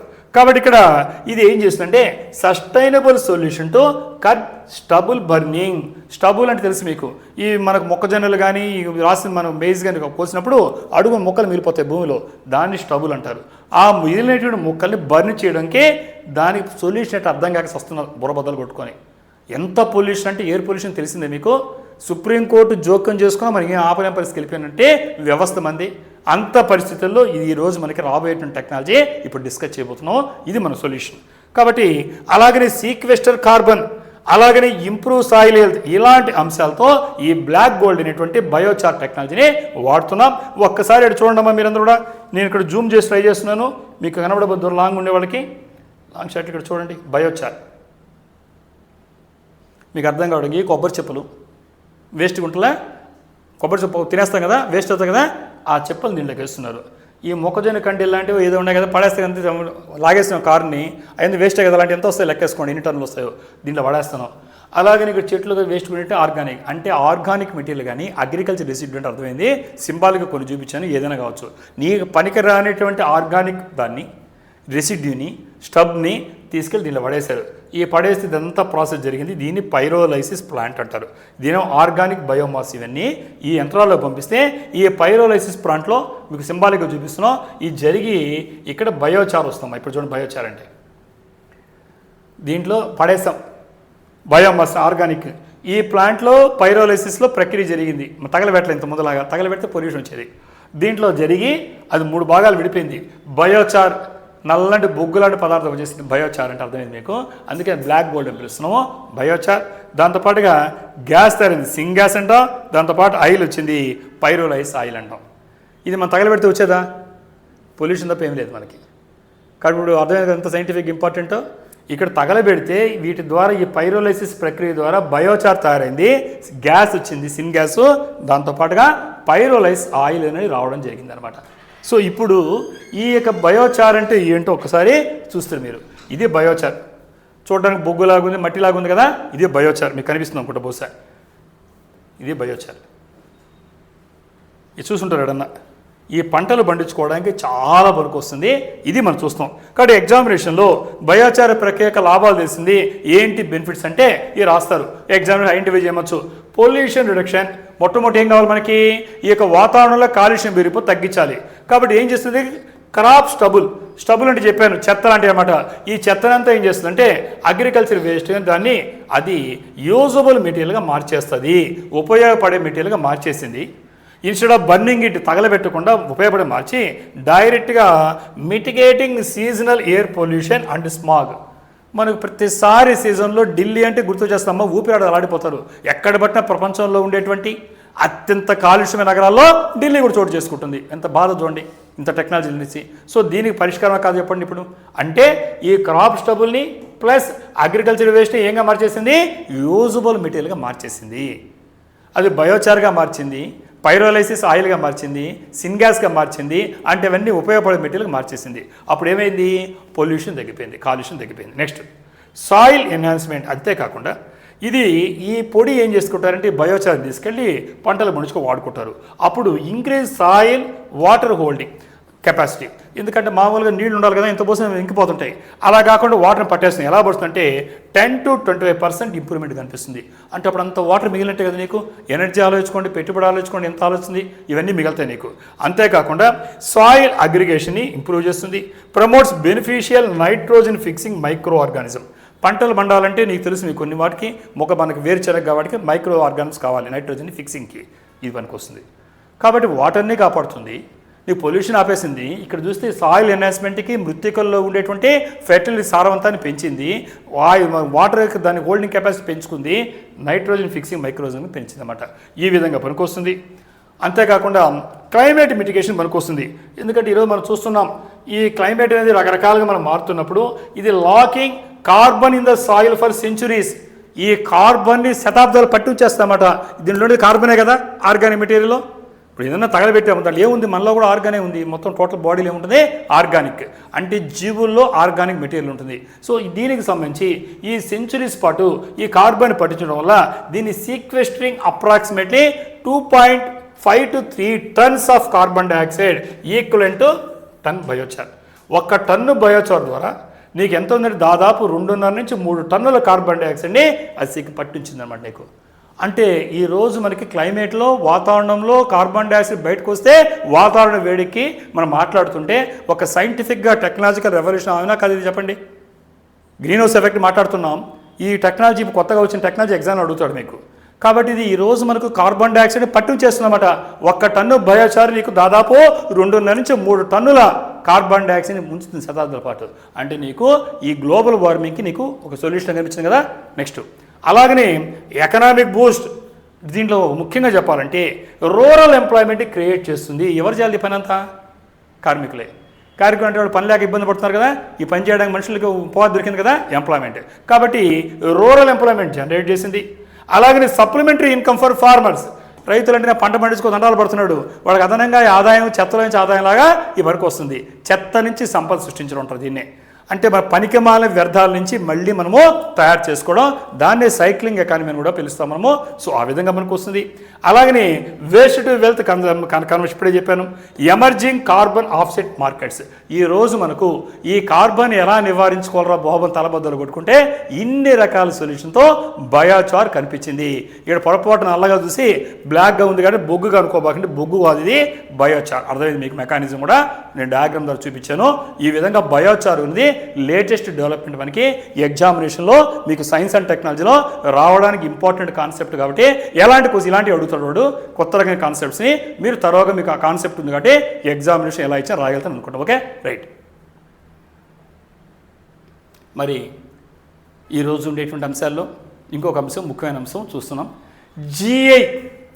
మరి ఈ జిఐ అంటే జియోగ్రఫికల్ ఇండికేషన్, భౌగోళికంగా గుర్తింపు తెలుగులో చెప్పాలంటే.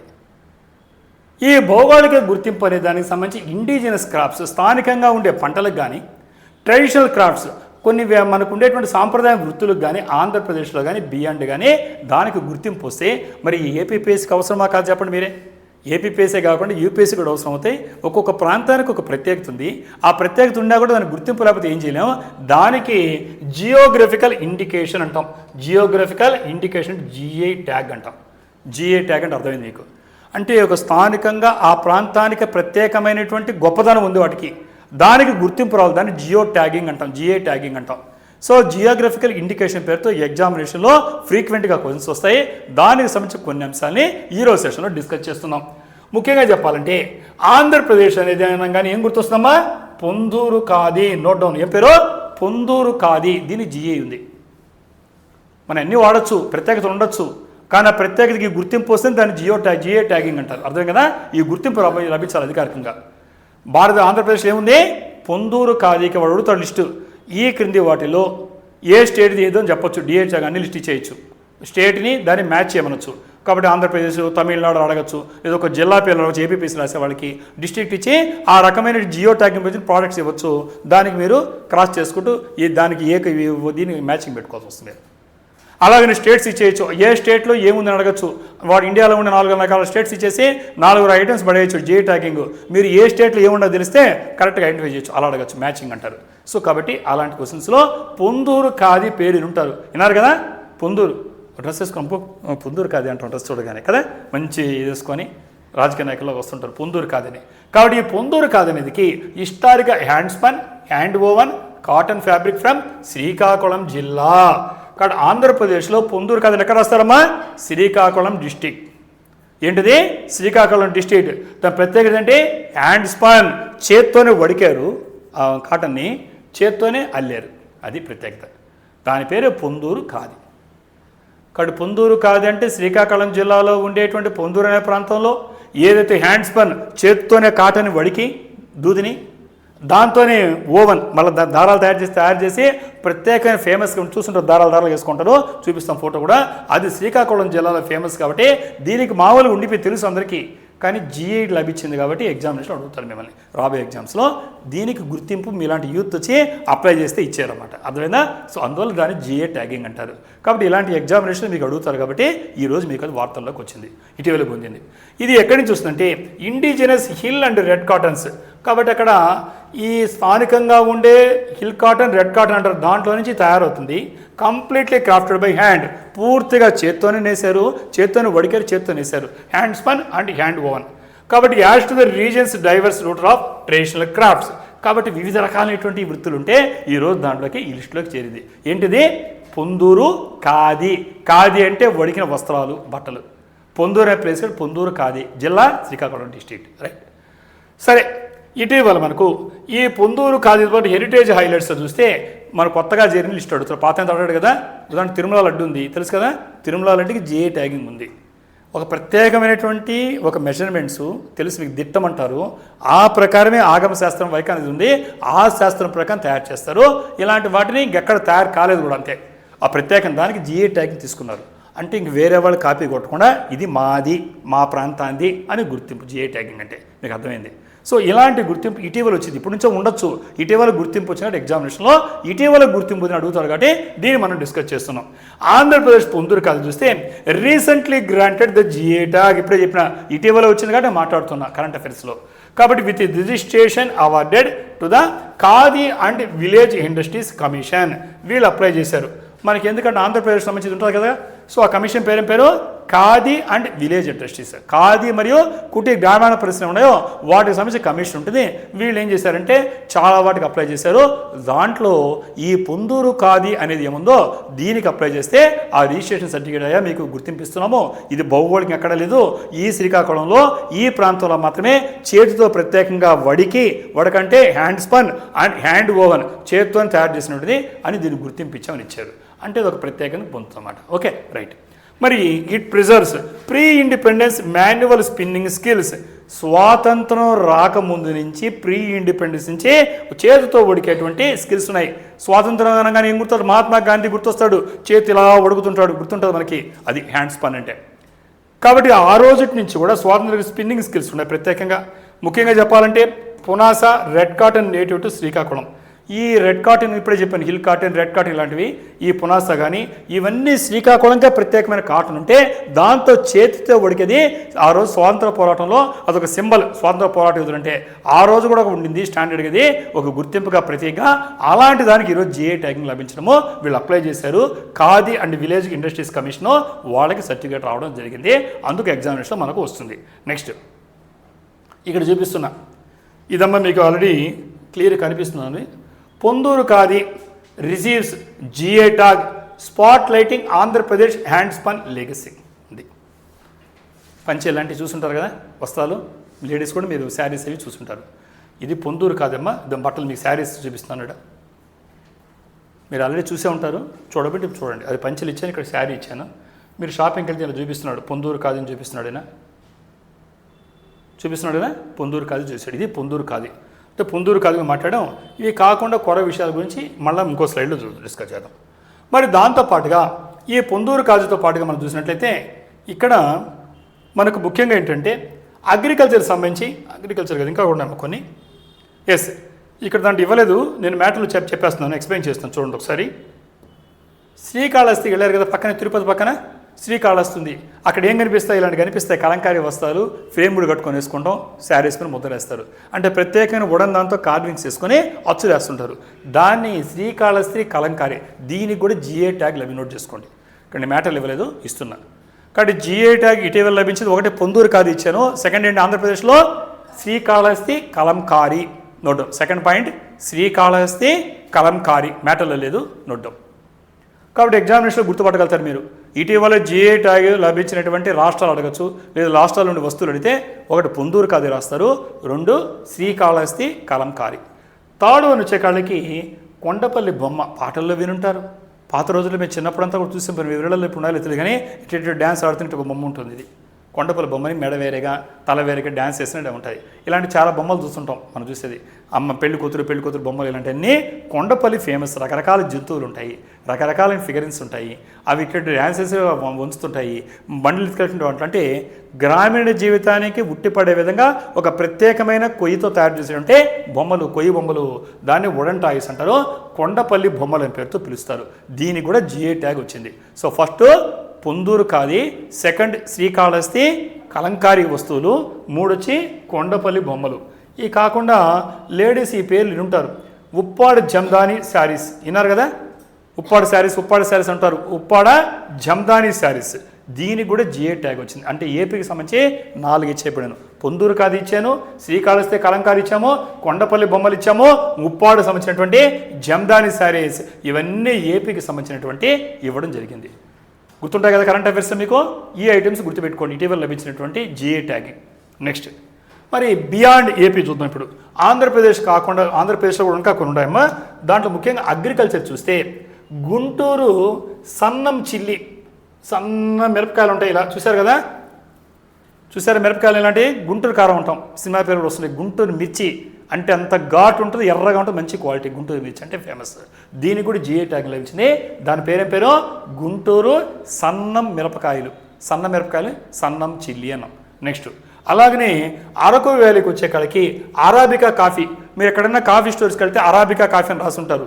సో కాబట్టి అరకు వ్యాలీ అరాబికా కాఫీ వీటన్నిటికీ ఏం లభించింది? జిఐ ట్యాగ్ లభించింది. కానీ ఆంధ్రప్రదేశ్లో జిఐ ట్యాగ్ లభించే ప్రోడక్ట్స్ ఏంటి అంటే ఐడెంటిఫై చేయండి. ఏ ప్రాంతమో ఆ ప్రాంతంలో ఉండే ప్రోడక్ట్ నుండి ప్రత్యేకత. ఇవే ఒక లిస్టు తయారు చేసుకోండి. ఎంసీకి ఇలా వస్తాయి. నెక్స్ట్ ఈ కాకుండా నేబరింగ్ స్టేట్స్కి వచ్చే కాడికి ఇరువురు రాష్ట్రాల్లో ముఖ్యంగా మనకు ఈ అరుణాచల్ ప్రదేశ్ సంబంధించి ఒకటి రావచ్చమ్మా. ఈ అరుణాచల్ ప్రదేశ్లో చెప్పాలంటే ఇటీవల జిఐ ట్యాగ్ దేనికి లభించిందంటే యాక్ చుర్పి. యాక్ చుర్పి తిన్నారు ఎప్పుడన్నా? మార్కెట్లో వస్తే తీసుకోండి. యాక్ చుర్పి అంటారు. అంటే ఒక ఆవు సంబంధించి ట్రెడిషనల్గా న్యాచురల్గా ఉండేటువంటి fermented cheese made from yak milk. కాబట్టి ఇప్పుడు మనం చూసినట్లయితే ఇక్కడ మనం చూస్తున్నాం. ఇప్పుడు ఇది ఆంధ్రప్రదేశ్ అయిపోయింది, చిల్లీ అయిపోయింది, అరకు వ్యాలీకి సంబంధించినటువంటి ఇక్కడ అరాబికా కాఫీ మాట్లాడేసాం. ఈ రెండుకి జిఐ అయిపోయింది. ఇప్పుడు మనం పక్క రాష్ట్రాలకు వస్తున్నాం. పక్క రాష్ట్రాల్లో జిఐ లభించింది. యూపీఎస్సీ రాసే వాళ్ళకి కావచ్చు, ఏపీపీఎస్సీలో అడుగుతారు. ఇది మా యాక్. మనం బర్రెలు అంటాం కదా, ఇక్కడ బర్రెలు అంటాం కదా, అరుణాచల్ ప్రదేశ్ ఆవులు కానీ బర్రెలు కానీ ఒక ప్రత్యేకం ఉంటే వాటిల్లో నుంచి ఈ చుర్పి ఏంటిది తింటారు కదా, అవి తయారు చేస్తున్నారు. ఇవి ప్రత్యేకంగా వాటికి ఎక్కడ దొరకవు. ఇప్పుడు ఉదాహరణకి కాకినాడ కాజాలు అంటాను, లేదంటే మనకు చూసేటువంటి మనం చిన్నదాన్ని ఏమంటారు పూతరేకలు అంటారు. అట్లా ఒక్కొక్క దానికి ఒక ప్రత్యేకత ఉంది. వెంగడగిరి అంటే జీడిపప్పు మైసూర్ పాక్ అంటారు. అట్లా ఒక్కొక్క దానికి ట్యాగ్ తీసుకుంటారు అన్నమాట. దానికి ఆ ప్రాంతానికి ప్రత్యేకమైనటువంటి రక్షణల్ని. సో ఆ విధంగా ఇక్కడ దీనికి కూడా లభించింది అరుణాచల్ ప్రదేశ్లో యాక్. ఇవి వాటి పాల నుంచి తయారు చేసినటువంటి చుర్పి అనేటువంటి ఒక చిన్న సపరించుకోవడానికి తినడానికి అవి తీసుకుంటున్నారు. నెక్స్ట్ అలాగనే మనం చూసినప్పుడు తమిళనాడులో కేరళకు సంబంధించి ఈరోజు మనకు కొన్ని దొరికినాయి. తమిళనాడులో మీరు కోయంబత్తూరు పేరు విన్నారు కదా, కోయంబత్తూరు అనగానే ఏం గుర్తొస్తుందంటే తమలపాకులు దిబ్బలు అంత గుట్టలు పెట్టుంటారు తమలపాకులు. దాంతోపాటు దండలు కూడా ప్రత్యేకమైన దండలు. సో వీటికి సంబంధించి ఈ కుంభకోణం అనే ప్రాంతము ముఖ్యంగా తమిళనాడులో కుంభకోణం బీటల్ లీఫ్, కుంభకోణం తమలపాకులకి, అలాగనే ఈ దండలు చూస్తుంటారు. ప్రత్యేకమైన దండలు ఎక్కడా కనపడవు మనకి, నార్త్ ఇండియాలో దొరకవు ఇంత బాగా. సో ప్రత్యేకమైన అల్లికలతో దాన్ని తోవలై ఫ్లవర్ గార్లెండ్ అంటారు. ఏమంటారు? తోవలై ఫ్లవర్ గార్లెండ్, తోవలై పూలమాలలు అంటారు. అవి వీటికి జిఐ లభించింది. ఇంకా అదేవిధంగా చూస్తే ఇక్కడ మనం ఈ తమిళనాడులో ఉంది, ప్లస్ కేరళలో ప్రత్యేకమైనది ఉంది. దాని పేరు అరాములా కన్నాడే. ఇది కేరళ ముఖ్యంగా. బ్రాస్ ఉంటుంది. ఆ బ్రాస్ మీద చెక్కుతూ ప్రత్యేకమైన వస్తువులు తయారు చేస్తారు. మన దీపం వెలిగించేటి కావచ్చు, హారతి ఇచ్చేటి. సో దీన్ని మనము ఆరన్ములా కన్నాడి అంటారు. సో ఆ విధంగా punching designing on brass frame. ఈ ఇత్తడికి సంబంధించినటువంటి ఫ్రేమ్ పైన పంచ్ చేస్తూ హోల్స్ చేస్తూ తయారు చేసే ప్రత్యేకమైన కళని ఆరన్ముల కన్నాడి అని పిలుస్తారు. దీనికి కూడా జియోగ్రఫికల్ ట్యాగింగ్ లభించింది. సో ఈ విధంగా మనం ఏంటంటే ఈ దాంట్లో కరెంట్ అఫైర్స్కి ఎలా చదవాలో అర్థమైపోయింది మీకు. ఎగ్జామినేషన్లో ఇటీవల చూస్తే టోటల్గా యూపీఎస్సీలో ఎగ్జామినేషనే ఏపీపీఎస్సీ ఫాలో అవుతుంది. కాబట్టి స్టాటిక్ డేటా నాలెడ్జ్ ఉండాలి. దానికంటే ఎక్కువగా కరెంట్ అఫైర్స్ తరోగా ఉంటే స్టూడెంట్ ఈజీగా అప్పర్ హ్యాండ్ అవ్వడానికి వస్తుంది. మరిన్ని విషయాలతో మరి నెక్స్ట్ సెషన్లో కలుద్దాం. Until then I wish to all the success.